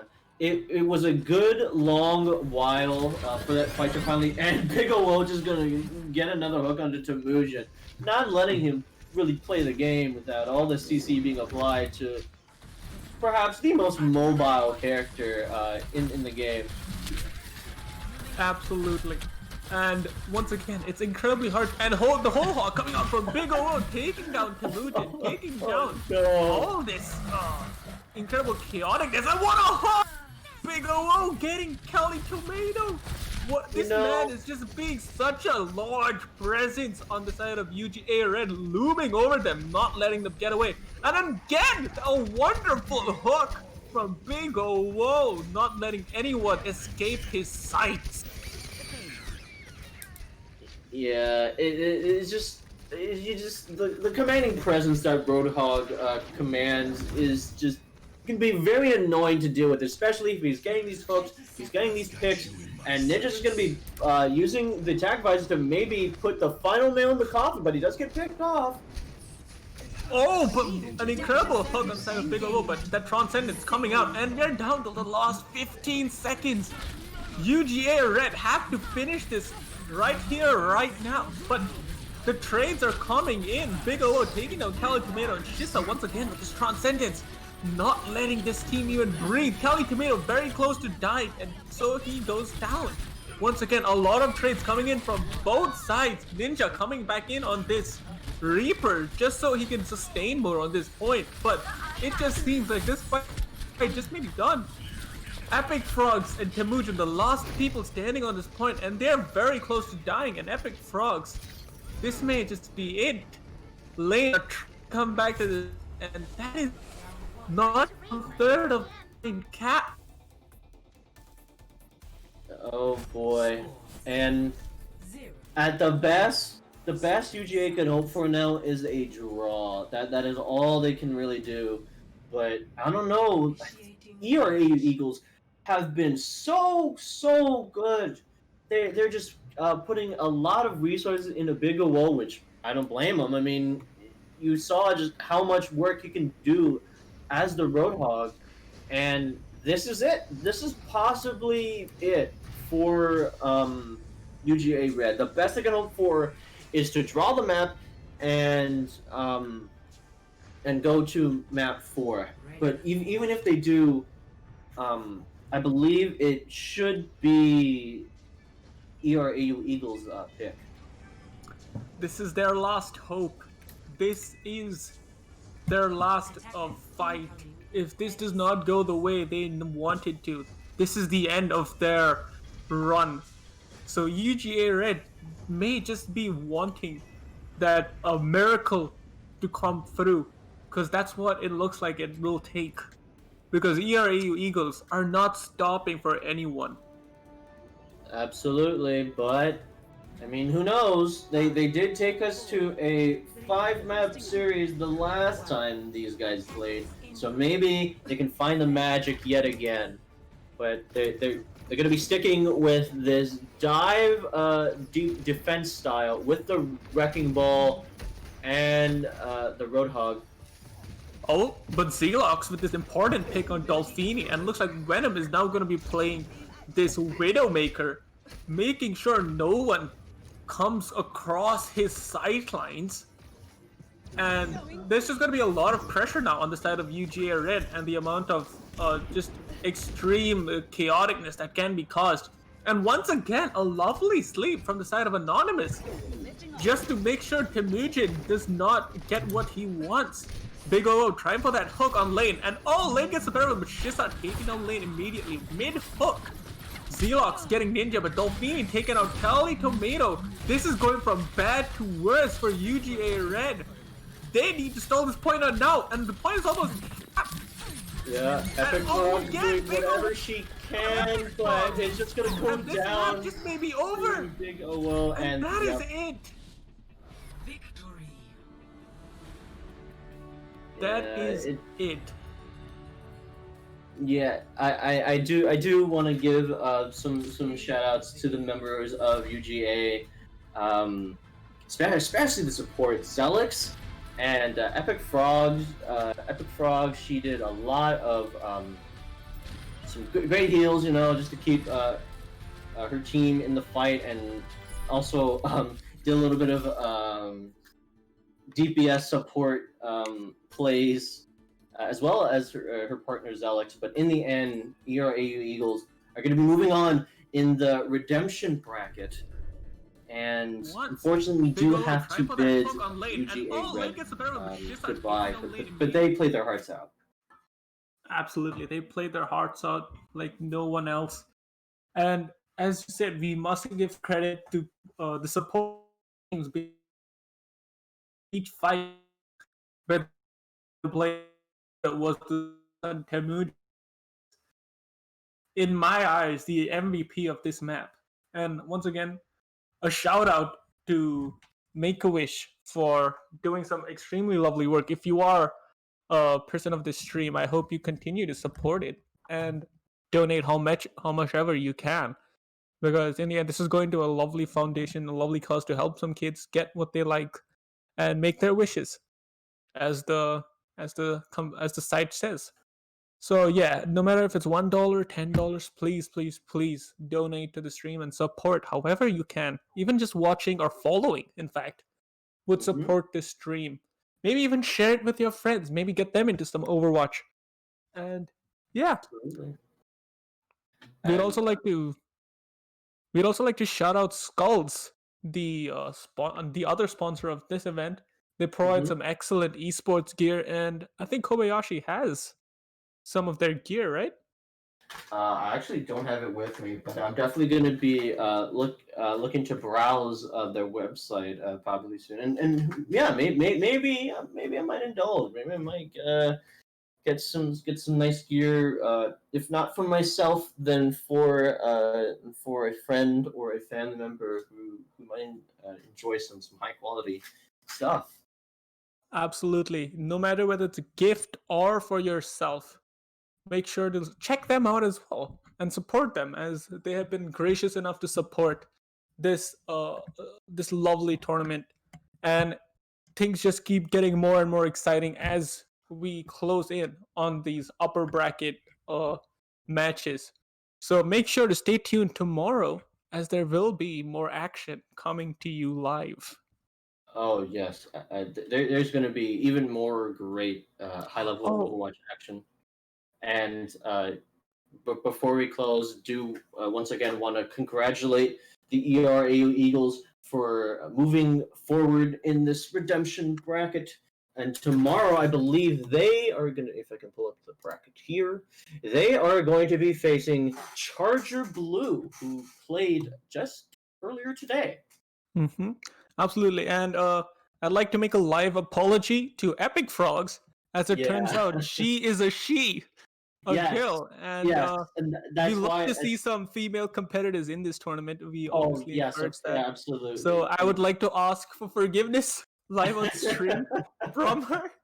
I apologize. This is a mistake. She did great. She did really good. She did really good. And yeah, she played out of her mind. Some incredible reses coming out from her, and even on that Lucio / Moira, she did extremely well. And even her Lucio was extremely well done. So as a main support, she's done extremely well for her team. And again, shout out to Zelox, again, another great player for the side of UGA Red. I hope UGA Red exit this tournament with their heads held high, as they did extremely well. So once again, thank you all for coming. And we hope to see you all tomorrow. See you guys later. Goodbye.